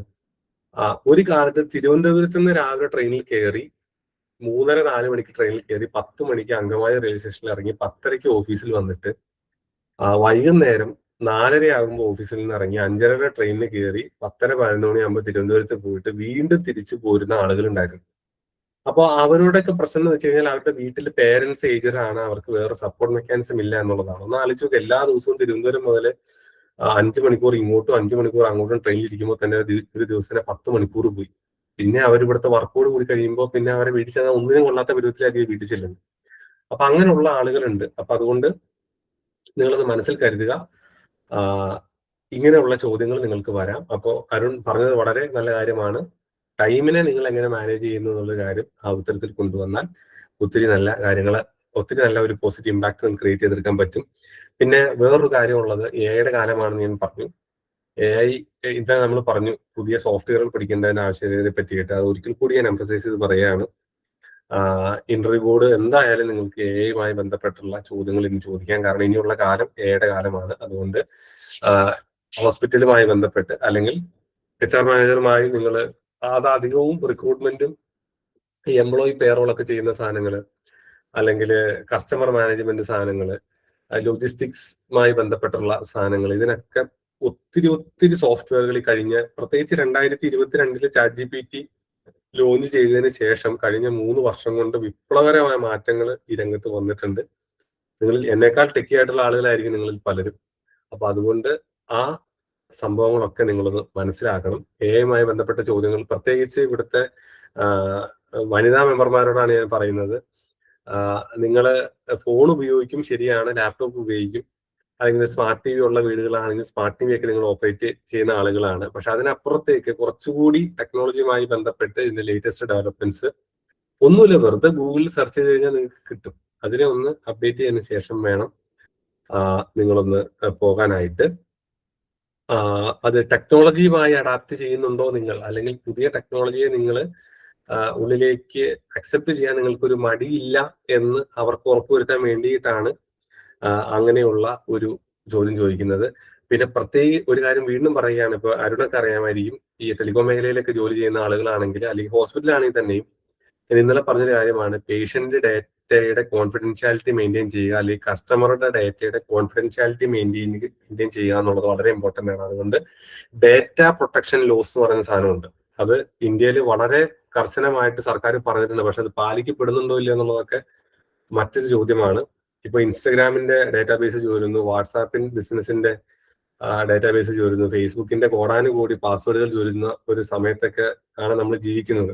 കാരണം ഇന്റർനെറ്റിൽ ഒന്നും നമുക്ക് പ്രൈവറ്റ് എന്ന് പറയുന്നൊരു സാധനമില്ല. അപ്പൊ അതുകൊണ്ട് അത് ചോരല്ല ചെയ്യണേ, അവര് ആക്ച്വലി അത് സെയിൽ ചെയ്യാ ചെയ്യണത്. അതെ, ഇവര് ഈ വലിയ വലിയ കമ്പനീസിന്, ഡാറ്റാ സെന്റേഴ്സിന് അത് അവര് സെയിൽ ചെയ്യണേ. അതെ, ഇന്ന് നമ്മൾ പറഞ്ഞ പോലെ data is A new oil എന്ന് പറഞ്ഞ പോലെ വളരെ മൂല്യമുള്ള സാധനമാണ് ഡാറ്റ. ഫോർ എക്സാമ്പിൾ ഞാനൊരു കാര്യം പറയാം. ഇപ്പൊ ഞാൻ, അതായത് ഈ കാര്യം പറഞ്ഞ സ്ഥിതിക്ക് ഞാൻ എന്റെ ഒരു എക്സ്പീരിയൻസ് ഞാൻ ഷെയർ ചെയ്യാം. എന്റെ ഫ്രണ്ട് ഒരു കട എടുത്തു, അതിന്റെ മാരേജ് പർപ്പസിനായിട്ട്. എന്നിട്ട് എന്റെ ഫോണിൽ ഇങ്ങനെ നിരന്തരമായിട്ട് കോൾ വന്നുകൊണ്ടിരിക്കുക. നിങ്ങൾ, അതായത് സുഹാൻസന്റെ ഫ്രണ്ടിന്റെ പേര് പറഞ്ഞ്, അതായത് നിങ്ങൾ അവരെ അറിയില്ലേ, അവരിത്രയും കട എടുത്തില്ലേ, നിങ്ങൾക്ക് അറിഞ്ഞൂടെ, നിങ്ങൾ അയാളോട് അറിയിച്ചിട്ടില്ലേ ചെയ്തേ. അപ്പൊ ഞാൻ പറഞ്ഞു, ഈ പറഞ്ഞ സംഭവം ഒന്നും എനിക്കറിയില്ല, നിങ്ങൾക്ക് എവിടെ നിന്നാണ് ഡാറ്റ കിട്ടിയതെന്ന് പോലും എനിക്കറിയാം. അപ്പൊ അവരെല്ലാം സത്യം പറഞ്ഞു, നിങ്ങൾ എങ്ങനെ കമ്പനികളുടെ അടുത്തുനിന്ന് വാങ്ങിക്കുകയാണ്, നിങ്ങൾക്ക് നിങ്ങളുടെ ഇതിൽ നിന്ന് കോണ്ടാക്ട്സിൽ നിന്ന് കിട്ടിയതാണ്, ഡാറ്റ കിട്ടിയതാണ്. അപ്പൊ പിന്നെ നിങ്ങൾ എന്നെ വിളിച്ച് ശല്യം ചെയ്യാൻ പാടില്ല എന്ന് ഞാൻ പറഞ്ഞു. അപ്പൊ എന്റെ ഈ കൂട്ടുകാരൻ വിളിച്ച് എന്നോട് പറഞ്ഞു, ഞാൻ ഈ കട എടുത്തത് എന്ന് പറഞ്ഞിട്ടുണ്ടെങ്കിൽ എന്റെ മാരേജ് പർപ്പസിന് വേണ്ടിയിട്ടാണ്. ഞാൻ അവരോട് പറഞ്ഞു, ഇത്ര മാസത്തിന്റെ ഉള്ളിൽ ഞാൻ തിരിച്ചടക്കാന്ന് പറഞ്ഞു. അവര് നിരന്തരമായിട്ട് എന്നെ ശല്യം ചെയ്തുകൊണ്ടിരിക്കുന്ന കാരണം കൊണ്ട് ഞാൻ അവരുടെ മാനേജറിനോട് വിളിച്ചു പറഞ്ഞ്, ഈ സാധാരണ ആയിട്ടുള്ള ആൾക്കാർ വിളിക്കുന്ന സമയത്ത് അവരുടെ കോൾ മ്യൂട്ടിലിട്ടു. അതുകൊണ്ടാണ് അരുണിനെ വിളിച്ച് ശല്യം ചെയ്തത്. അപ്പൊ അതാണ്, അത് വളരെ വളരെ കറക്റ്റ് ആണ് അരുൺ പറഞ്ഞത്. അവര് സെയിൽ ചെയ്യാണ് ചെയ്യുക. അപ്പൊ അതുകൊണ്ട് കാര്യം നമ്മൾ ജോലി ചെയ്യുന്ന ഓർഗനൈസേഷൻ ഒരു പരിധി വരെ ചെയ്യുന്നുണ്ടാകും. പക്ഷെ ഈ കസ്റ്റമറുടെ ഡേറ്റ, കോൺഫിഡൻഷ്യൽ ആയിട്ടുള്ള വിവരങ്ങൾ പുറത്തു പോകുന്നില്ല. അതിന് ഡാറ്റ പ്രൊട്ടക്ഷൻ ലോസ് എന്ന് പറയുന്ന, അല്ലെങ്കിൽ ഡാറ്റ പ്രൊട്ടക്ഷൻ റൈറ്റ്സ്, DPR എന്ന് പറയും, നമ്മുടെ ലോക്സഭയും രാജ്യസഭയും ആ നിയമം പാസ്സാക്കിയിട്ടുണ്ട്. പലപ്പോഴും അതുകൊണ്ടാണ് പല വിദേശ സോഷ്യൽ മീഡിയ പ്ലാറ്റ്ഫോമുകളോടും ഇന്ത്യയിൽ സെർവറുകൾ ഇൻസ്റ്റാൾ ചെയ്തതിന് ശേഷം മാത്രം ഇനി വർക്ക് ചെയ്താൽ മതി എന്ന് പറയുന്നത്. അപ്പൊ അതുകൊണ്ട് ഡാറ്റ പ്രൊട്ടക്ഷൻ ലോസിനെ നിങ്ങൾ കൃത്യമായി മനസ്സിലാക്കിയിരിക്കണം. അതുമായി ബന്ധപ്പെട്ട ചോദ്യങ്ങൾ മിക്കവാറും നിങ്ങൾ ഏത് ഇന്റർവ്യൂവിന് പോയാലും അതുണ്ടാകും എന്നുള്ളത് കരുതി വേണം പോകാൻ. ഡേറ്റയെ കോൺഫിഡൻഷ്യലായി നിങ്ങൾ ഹാൻഡിൽ ചെയ്യുന്നു എന്നുള്ളൊരു സാധനം. പിന്നെ മറ്റൊരു കാര്യം എനിക്ക് അവസാനമായിട്ട് പറയാനുള്ളത്, ഈ സക്സഷൻ പ്ലാനിങ് എന്ന് പറഞ്ഞിട്ടൊരു സാധനമുണ്ട്. അതായത് വേറൊന്നുമല്ല, ഫ്യൂച്ചറായിട്ട് അല്ലെങ്കിൽ ഫ്യൂച്ചറിൽ വരാൻ പോകുന്ന, ഭാവിയിൽ വരാൻ പോകുന്ന ലീഡർഷിപ്പ് റോളുകളിലേക്ക് നിങ്ങളൊരു മാനേജർ പോസ്റ്റിൽ ഇരിക്കുമ്പോൾ നിങ്ങളുടെ എംപ്ലോയീസിനെ, നിങ്ങളുടെ കീഴിൽ വർക്ക് ചെയ്യുന്ന ആളുകളെയും നിങ്ങളെ തന്നെയും ട്രെയിൻ ചെയ്യിക്കുക എന്നുള്ളതാണ്. സക്സഷൻ എന്ന് പറയാൻ നമുക്കറിയാം, നമ്മളിപ്പോ ഫാമിലി പ്രോപ്പർട്ടി അച്ഛന്റെ അമ്മയുടെ കാലശേഷം മക്കൾക്ക് കിട്ടുന്നു, അതിനുശേഷം കൊച്ചുമകൾക്ക് കിട്ടുന്നു, അങ്ങനെ ഇത് കൈമാറി പോകുന്ന ഒരു സാധനമാണല്ലോ. അപ്പോൾ ഈ ഫ്യൂച്ചറിൽ വരാൻ പോകുന്ന, നിങ്ങൾ ഇവിടെ വർക്ക് ചെയ്യുന്നു, നിങ്ങളുടെ സീനിയേഴ്സിൽ നിങ്ങൾ കുറെ കാര്യങ്ങൾ നിങ്ങൾക്ക് കിട്ടുന്നു, ഇത് നിങ്ങൾക്ക് ഇനി നിങ്ങളുടെ ജൂനിയേഴ്സ് ആയിട്ട് വരുന്ന ആളുകളിലേക്ക് നിങ്ങൾ ട്രാൻസ്ഫർ ചെയ്യുന്നുണ്ട്. അതാണ് സക്സഷൻ പ്ലാനിങ് എന്ന് പറയുന്നത്. അപ്പൊ അതിനെ നിങ്ങൾ എങ്ങനെ എക്സിക്യൂട്ട് ചെയ്യും എന്നുള്ള ചോദ്യങ്ങൾ സാധാരണ ചോദിച്ചേക്കാം. കാരണം അതൊരു ഹൈപ്പോത്തറ്റിക്കൽ ക്വസ്റ്റ്യൻ ആണ്. നിങ്ങൾ ഹയർ ചെയ്തിട്ടൊന്നുമില്ല കമ്പനി, പക്ഷെ സക്സഷൻ പ്ലാനിങ് എന്ന് പറയുന്ന ഒരു മേഖലയിൽ നിന്ന് സാധാരണ HR പോസ്റ്റുകളിലേക്ക് നടക്കുന്ന ഇന്റർവ്യൂവിൽ ചോദ്യങ്ങൾ ചോദിച്ച് കാണാറുണ്ട്. അപ്പൊ അതുമായി ബന്ധപ്പെട്ടും ഒരു ഉത്തരം നിങ്ങൾക്ക് വേണം. അതായത് നിങ്ങൾ പ്യുവർലി നിങ്ങളുടെ പിന്മുറക്കാരുടെ കാര്യങ്ങൾ അതേപടി നിങ്ങൾ ഫ്യൂച്ചറിലേക്ക് നിങ്ങൾ വരുന്ന തലമുറയ്ക്ക് കൈമാറുക എന്നുള്ളതല്ല. അവരിൽ നിന്ന് പഠിച്ച് നിങ്ങളുടേതായ ഒരു കോൺട്രിബ്യൂഷൻ കൊടുത്തതിന് ശേഷം മാത്രമേ അത് നിങ്ങളുടെ മുന്നിലേക്ക് വരുന്ന പുതിയ ഫ്രഷേഴ്സിന് കൈമാറുള്ളൂ എന്നുള്ള ഒരു ഉത്തരമാണ് അവർ പ്രതീക്ഷിക്കുന്നത്. അതായത് ഞാൻ എന്റെ സീനിയറിൽ നിന്ന് പഠിച്ചത് ഇങ്ങനെയാണ്, ഞാനത് അങ്ങനെ തന്നെ കൈമാറുന്നു. നമ്മുടെ സർക്കാർ ഓഫീസുകളിലെ ഒരു പ്രശ്നം അതാണ്. കഴിഞ്ഞ 100 കൊല്ലങ്ങളായിട്ട് എന്താണ് അനുവർത്തിച്ച് വരുന്നത് അതേ കാര്യം തന്നെ നമ്മളും പഠിക്കുന്നു, നമ്മുടെ ജൂനിയേഴ്സ് ആയിട്ട് വരുന്നത് നമ്മൾ തന്നെ പറഞ്ഞു പഠിപ്പിക്കുന്നു. അവിടെ ഒരു ഇമ്പ്രൂവ്മെന്റിന് സ്കോപ്പ് ഇല്ല. പക്ഷെ നിങ്ങൾ പ്രൈവറ്റ് സ്ഥാപനത്തിൽ ജോലി ചെയ്യുമ്പോൾ അങ്ങനെയല്ല. നിങ്ങളുടെ സീനിയേഴ്സിൽ നിന്ന് അല്ലെങ്കിൽ നിങ്ങളുടെ മുൻഗാമികളിൽ നിന്ന് നിങ്ങൾക്ക് പഠിക്കാം. അതിനുശേഷം നിങ്ങളുടേതായ ഒരു കോൺട്രിബ്യൂഷൻ, അത് അക്കാലഘട്ടത്തിന് 90കളിൽ ആപ്ലിക്കബിൾ ആയിരുന്ന ഒരു പോളിസി 2026 ഈ ഏപ്രിൽ മാസത്തിൽ അതിനെ പുതുക്കാതെ നമ്മൾ ഉപയോഗിച്ച് കഴിഞ്ഞാൽ അത് ഭയങ്കര വിയേഡായിട്ട് തോന്നും. അപ്പൊ അതുകൊണ്ട് സർക്കാർ ഇപ്പൊ ഒത്തിരി മാറ്റങ്ങൾ വരുത്തുന്നുണ്ട് കേട്ടോ. പ്രത്യേകിച്ച് വില്ലേജ് ഓഫീസ്, പഞ്ചായത്ത് ഓഫീസ് സേവനങ്ങളൊക്കെ മാറിയപ്പോൾ തന്നെ ഒത്തിരി മാറ്റങ്ങൾ നമ്മുടെ സമൂഹത്തിൽ വന്നിട്ടുണ്ട്. എന്ന് പറഞ്ഞതുപോലെ അതിനെ ഒരു സക്സഷൻ പ്ലാനിങ്ങിലേക്ക് നിങ്ങൾ കൊണ്ടുവരുമ്പോൾ നിങ്ങളുടെ കോൺട്രിബ്യൂഷൻ എന്തെങ്കിലും അതിനകത്ത് വരുന്നുണ്ടോ എന്നാണ് ഈ ഇന്റർവ്യൂർ ടെസ്റ്റ് ചെയ്യുന്നത്. അത് ഞാൻ പറഞ്ഞ പോലെ ഹൈപ്പോത്തറ്റിക്കൽ ക്വസ്റ്റ്യൻ ആണ്. നിങ്ങൾക്ക് ജോലി തരുമോ ഇല്ലെന്നൊന്നും അവർ പറഞ്ഞിട്ടില്ല, പക്ഷെ ജോലി കിട്ടിയതിന് ശേഷമുള്ള കാര്യമാണ്. പക്ഷെ അങ്ങനെ ഒരു ഹൈപ്പോത്തറ്റിക്കൽ ഫ്രെയിംവർക്കിൽ നിന്നൊരു ചോദ്യം ചോദിക്കുമ്പോൾ നിങ്ങൾ ആ ചോദ്യത്തിന് മറുപടി കൊടുക്കുമ്പോൾ നിങ്ങൾ ചെയ്യേണ്ട കാര്യം നിങ്ങളുടേതായ ഒരു കോൺട്രിബ്യൂഷൻ കൂടി അതിൽ ഉൾപ്പെടുത്തിയിട്ടുണ്ട്, അല്ലെങ്കിൽ ഉൾപ്പെടുത്തിയ ശേഷം മാത്രമേ അത് വരുന്ന ആളുകളിലേക്ക് കൈമാറൂ എന്നുള്ള ഒരു ബോധ്യം നിങ്ങളെ ഇന്റർവ്യൂ ബോർഡിന് മുന്നിൽ കൊടുക്കേണ്ടത് അത്യാവശ്യമാണ്. അപ്പോൾ ഇതൊക്കെയാണ് എനിക്ക് ജനറലി പറയാനുള്ളത്. നമുക്ക് 5-8 മിനിറ്റ് കൂടി ബാക്കിയുണ്ട്. ഞാൻ ആദ്യത്തെ ദിവസം പറഞ്ഞതുപോലെ നമ്മുടെ നാട്ടില് ഗ്രാജുവേറ്റ്സ് ഇല്ലാത്തത് കൊണ്ടോ അല്ലെങ്കിൽ PG ഉള്ള ഡോക്ടറേറ്റ് ഉള്ള ആളുകളൊന്നും ഇല്ലാത്തത് കൊണ്ടല്ല പലപ്പോഴും ജോലി കിട്ടാത്തത്. ഇന്നത്തെ ഹിന്ദു പത്രം, ഞാനിങ്ങനെ ഉച്ചയ്ക്ക് ലൈബ്രറിയിൽ ഇരുന്ന് പത്രം വായിച്ച സമയത്ത് ഇന്നത്തെ ഹിന്ദു പത്രത്തില് ഒരു വാർത്ത ഉണ്ടായിരുന്നു. ആ വാർത്ത ഞാൻ നിങ്ങൾക്ക് വേണ്ടി പറയാം. അതിനകത്ത് ഹിന്ദുവിൽ ഇന്നത്തെ ആ വാർത്തയിൽ പറയുന്നത് ഒരു ഇന്ത്യയിലെ ഒരു പ്രശസ്തമായ ഒരു Ramaiah institute of science and management, RISM എന്ന് പറയുന്ന ഒരു ഇൻസ്റ്റിറ്റ്യൂട്ടിന്റെ വാർത്തയല്ല പരസ്യമാണ്, പരസ്യമാണ്. അപ്പൊ അതിൽ പറയുന്നത് മാസ്റ്റർ ഓഫ് റെലവൻസ് എന്നാണ്. അപ്പൊ അവര് ഒരുപാട് MBA PG ഡിഗ്രികൾ, മാസ്റ്റേഴ്സ് ഡിഗ്രികൾ അവര് ഓഫർ ചെയ്യുന്നുണ്ട്. അതില് ബിടെക് മുതൽ എയറോസ്പേസ് എഞ്ചിനീയറിംഗ് മുതൽ കമ്പ്യൂട്ടർ സയൻസ് മുതൽ ഇലക്ട്രിക്കൽ സയൻസ് മുതൽ MBA മുതൽ ഒരുപാട് സാധനങ്ങൾ അവര് കൊടുക്കുന്നുണ്ട്. പക്ഷെ ഇതിന്റെ എല്ലാം പരസ്യമായിട്ട് അവർ ആ മുകളിൽ കൊടുത്തിരിക്കുന്നത് മാസ്റ്റർ ഓഫ് റെലവൻസ് എന്നാണ്. അതായത് നിങ്ങൾ ഏത് കോഴ്സ് പഠിച്ചാലും, അതിപ്പോ HRM പഠിച്ചാലും HA പഠിച്ചാലും ബാക്കി എന്ത് കോഴ്സ് പഠിച്ചാലും നിങ്ങൾ റെലവന്റ് ആണ്. ഇപ്പൊ പലപ്പോഴും ആ പരസ്യത്തിൽ തന്നെ അവർ പറയുന്നുണ്ട്, നിങ്ങൾ ഒരു കോഴ്സ് പഠിച്ച് പുറത്തിറങ്ങുമ്പോൾ എല്ലാവർക്കും ഉള്ള ഒരു ആശങ്ക എന്ന് പറയുന്നത് whether they will be ready at the end of the course എന്നുള്ളതല്ല. അതായത് ഈ കോഴ്സ് പഠിച്ചു കഴിയുമ്പോൾ നിങ്ങൾ ഇൻഡസ്ട്രിക്ക് വേണ്ടിയിട്ട് സ്യൂട്ടബിൾ ആയിട്ടുള്ള ഒരാളായി മാറുമോ, അല്ലെങ്കിൽ നിങ്ങൾക്ക് at the end of the course നിങ്ങൾ ഒരു ജോബ് ചെയ്യാൻ റെഡി ആണോ എന്നുള്ളതിനേക്കാൾ whether you will be relevant എന്നുള്ളതാണ് പ്രസക്തി. നിങ്ങൾക്ക് മനസ്സിലായി കാണുമെന്ന് വിചാരിക്കുന്നു. ഈ കോഴ്സുകളൊക്കെ പഠിച്ച ശേഷം നിങ്ങളൊരു ജോബ് ചെയ്യാൻ റെഡി ആണോ എന്നുള്ളതല്ല ഇനിയുള്ള കാലം ഹയർ ചെയ്യാൻ നിൽക്കുന്ന ആളുകൾ നോക്കുന്നത്, നിങ്ങൾ അവരുടെ ഓപ്പണിങ്ങിന് റെലവന്റ് ആണോ. ഇനി അവരുടെ ഓപ്പണിങ്ങിന് അല്ലെങ്കിൽ തന്നെ മോഡേൺ ജോബ് മാർക്കറ്റ് സിനാരിയോയ്ക്ക് നമ്മൾ റെലവന്റ് ആണോ എന്നുള്ള ഒരു ചിന്ത, ഒരു ബോധ്യം നമ്മുടെ ഉള്ളിൽ വേണം. എന്നിട്ട് വേണം നമ്മൾ ഈ മേഖലയിലേക്ക് കാലെടുത്ത് വയ്ക്കാൻ. അത് ഏത് കോഴ്സ് പഠിച്ചാലും അവസാനം നിങ്ങൾ മാസ്റ്റർ ഓഫ് റെലവൻസ് എന്ന് പറയുന്ന ഒരു കാര്യം അതിനകത്തുണ്ട്. ആ പരസ്യം ഇന്ന് കണ്ടപ്പോൾ എനിക്ക് വളരെ കൗതുകരമായി തോന്നി. അതുകൊണ്ടാണ് ഞാനത് ഫോട്ടോ എടുത്തുകൊണ്ട് വന്ന് നിങ്ങളോട് പറയണമെന്നുണ്ടായിരുന്നു.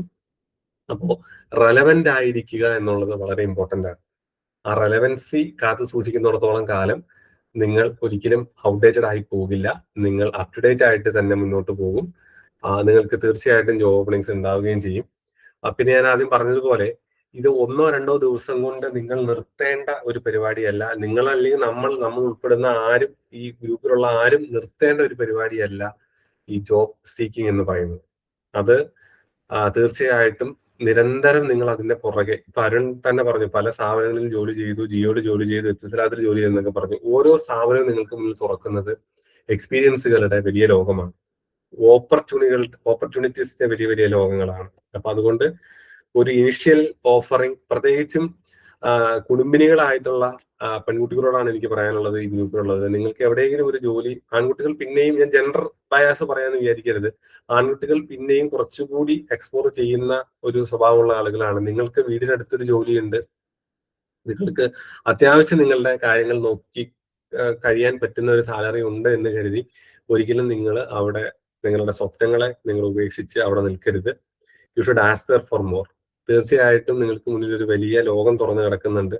അതിലേക്ക് നിങ്ങൾ തീർച്ചയായിട്ടും നിങ്ങൾ സ്റ്റെപ്പ് ഔട്ട് ചെയ്യണം. അതിന് ആരെ നിങ്ങൾ തളർത്തിയാലും, അത് ചിലപ്പോൾ നിങ്ങളുടെ ലൈഫ് പാർട്ണർ തന്നെയായിരിക്കും നിങ്ങളെ ഇത് വേണ്ട എന്നൊന്നും പറഞ്ഞ് ഇതൊക്കെ മതി എന്നൊക്കെ പറയുന്നത്. അതുകൊണ്ട് ഒരിക്കലും അങ്ങനെ ചെയ്യരുത്. ഞാൻ പല ക്യാമ്പുകളിലും പോകുമ്പോൾ പല കുട്ടികളെയും കാണുമ്പോൾ, പല എംപ്ലോയീസിനും ട്രെയിനിങ് കൊടുക്കാനൊക്കെ പോകുന്ന സമയത്ത് ഞാൻ കാണുന്ന ഒരു കാഴ്ചയാണത്. വളരെ ഹൈ പൊട്ടൻഷ്യൽ ഉള്ള ആളുകൾ പോലും വളരെ മിനിമൽ ആയിട്ടുള്ള ജോബിൽ സെറ്റിലായി വന്നിട്ടുണ്ട്. അപ്പൊ അങ്ങനെയുള്ള അവസ്ഥ ആർക്കും വരാതിരിക്കട്ടെ. എന്തായാലും കഴിഞ്ഞ 3 ദിവസം നിങ്ങളോടൊപ്പം ആയിരിക്കുക എന്നുള്ളത് ഒത്തിരി സന്തോഷകരമായ ഒരു കാര്യമായിരുന്നു. നിങ്ങളൊരു ആക്റ്റീവ് ഓഡിയൻസ് തന്നെയായിരുന്നു. നിങ്ങൾ വളരെ നല്ല രീതിയിൽ നിങ്ങൾ ഇമോജീസ് ആയിട്ടും കമന്റ്സ് ആയിട്ടും അല്ലാതെ നേരിട്ട് സംസാരിച്ചും ഒക്കെ നിങ്ങൾ കൂടെ തന്നെ നിന്നു. റോബർട്ട് ഫ്രോസ്റ്റിന്റെ ഒരു കവിതയുണ്ട്. ആ കവിത എനിക്ക് ഇഷ്ടപ്പെട്ട ഒരു കവിതയാണ്. സാഹിത്യം പഠിച്ചതുകൊണ്ട് എനിക്ക് ആ കവിത ഭയങ്കര ഇഷ്ടമാണ്. അതില് stopping by the woods on a snow evening എന്നാണ് ആ കവിതയുടെ പേര്. ആ കവിതയില് കവി ഇങ്ങനെ കുതിരപ്പുറത്ത് യാത്ര ചെയ്യുകയാണ്. ഇംഗ്ലണ്ടിന്റെ ഇംഗ്ലീഷ് കൺട്രി സൈഡിലൂടെ ഇങ്ങനെ കവി ഇങ്ങനെ യാത്ര ചെയ്യുന്ന സമയത്ത് ഇദ്ദേഹം ഒരു സുന്ദരമായ ഒരു ഫോറസ്റ്റിലൂടെ കടന്നു പോവുകയാണ്. അപ്പൊ ഈ ഫോറസ്റ്റിന്റെ ഭംഗി എന്ന് പറഞ്ഞാൽ നമ്മുടെ നാട്ടിലുള്ള പോലെ പച്ചക്കാടുകളല്ല. ഇംഗ്ലണ്ടിലെ ഈ ഓട്ടം സീസൺ എന്ന് പറഞ്ഞു കഴിഞ്ഞാൽ കാടിന് ബഹുമുഖ വർണ്ണങ്ങളാണ്. എല്ലാ കളേഴ്സും ഇങ്ങനെ റിഫ്ലക്ട് ചെയ്യുന്ന പ്രകൃതിയാണ് ആ സമയത്ത് ഇംഗ്ലണ്ടിലും യൂറോപ്പിലൊക്കെ ഉള്ളത്. അപ്പൊ ആ സമയത്ത് ഈ പൂത്തൊളിഞ്ഞ് നിൽക്കുന്ന ഈ പഴുത്ത് നിൽക്കുന്ന ഇലകളുടെ ഭംഗിയൊക്കെ കണ്ടിട്ട് കവി ഇങ്ങനെ അവിടെ നിന്നു പോവുകയാണ്. അപ്പൊ കവിയുടെ കുതിരയ്ക്ക് ഒരു സംശയം. സാധാരണ ഈ മനുഷ്യൻ ഇങ്ങനെ കാഴ്ചകളിൽ കണ്ണുടക്കി നിൽക്കാറുള്ള ഒരു മനുഷ്യനല്ലല്ലോ. അപ്പൊ ഇങ്ങനെ കവി ഈ കാഴ്ച കണ്ടുകൊണ്ട് നിൽക്കുമ്പോൾ കുതിര കടിഞ്ഞാൻ അദ്ദേഹത്തിന്റെ കയ്യിലുണ്ട്. കുതിര ഇങ്ങനെ തലയാട്ടുന്നുണ്ട്. അപ്പൊ ഈ കടിഞ്ഞാൻ ഇങ്ങനെ ഇളകുമ്പോഴാണ് അദ്ദേഹത്തിന് ചിന്ത വരുന്നത്, അയ്യോ, ഞാൻ ഈ പൂത്തു നിൽക്കുന്ന അല്ലെങ്കിൽ ഈ വർണ്ണരാജി വിടർത്ത് നിൽക്കുന്ന ഈ കാനനം കണ്ടുകൊണ്ട് നിന്നു കഴിഞ്ഞാൽ എന്റെ ലക്ഷ്യത്തിലേക്ക് ഞാൻ എങ്ങനെയാണ് എത്തുക എന്നുള്ളത്. അത് വളരെ മനോഹരമായി അദ്ദേഹം എഴുതി വെച്ചിട്ടുണ്ട്. The woods are lovely dark and deep. ഈ കാണുന്ന കാനനം, ഞാൻ ഈ കടന്നു പോകുന്ന വഴിത്താരയ്ക്ക് ചുറ്റുമുള്ള 2 സൈഡിലുമുള്ള ഈ കാനനം എന്ന് പറയുന്നത് അതിസുന്ദരമാണ്, അതീവ ഭംഗിയുള്ളതാണ്. എനിക്ക് വേണമെങ്കിൽ ഇത് കണ്ടുകൊണ്ട് ഇവിടെ നിൽക്കാം. പക്ഷെ but I have promises to keep. ഞാൻ കൊടുത്ത ചില വാഗ്ദാനങ്ങളുണ്ട്, ഞാൻ കൊടുത്ത ചില പ്രോമിസുകളുണ്ട്. അത് എനിക്ക് പൂർത്തിയാക്കേണ്ടതുണ്ട്.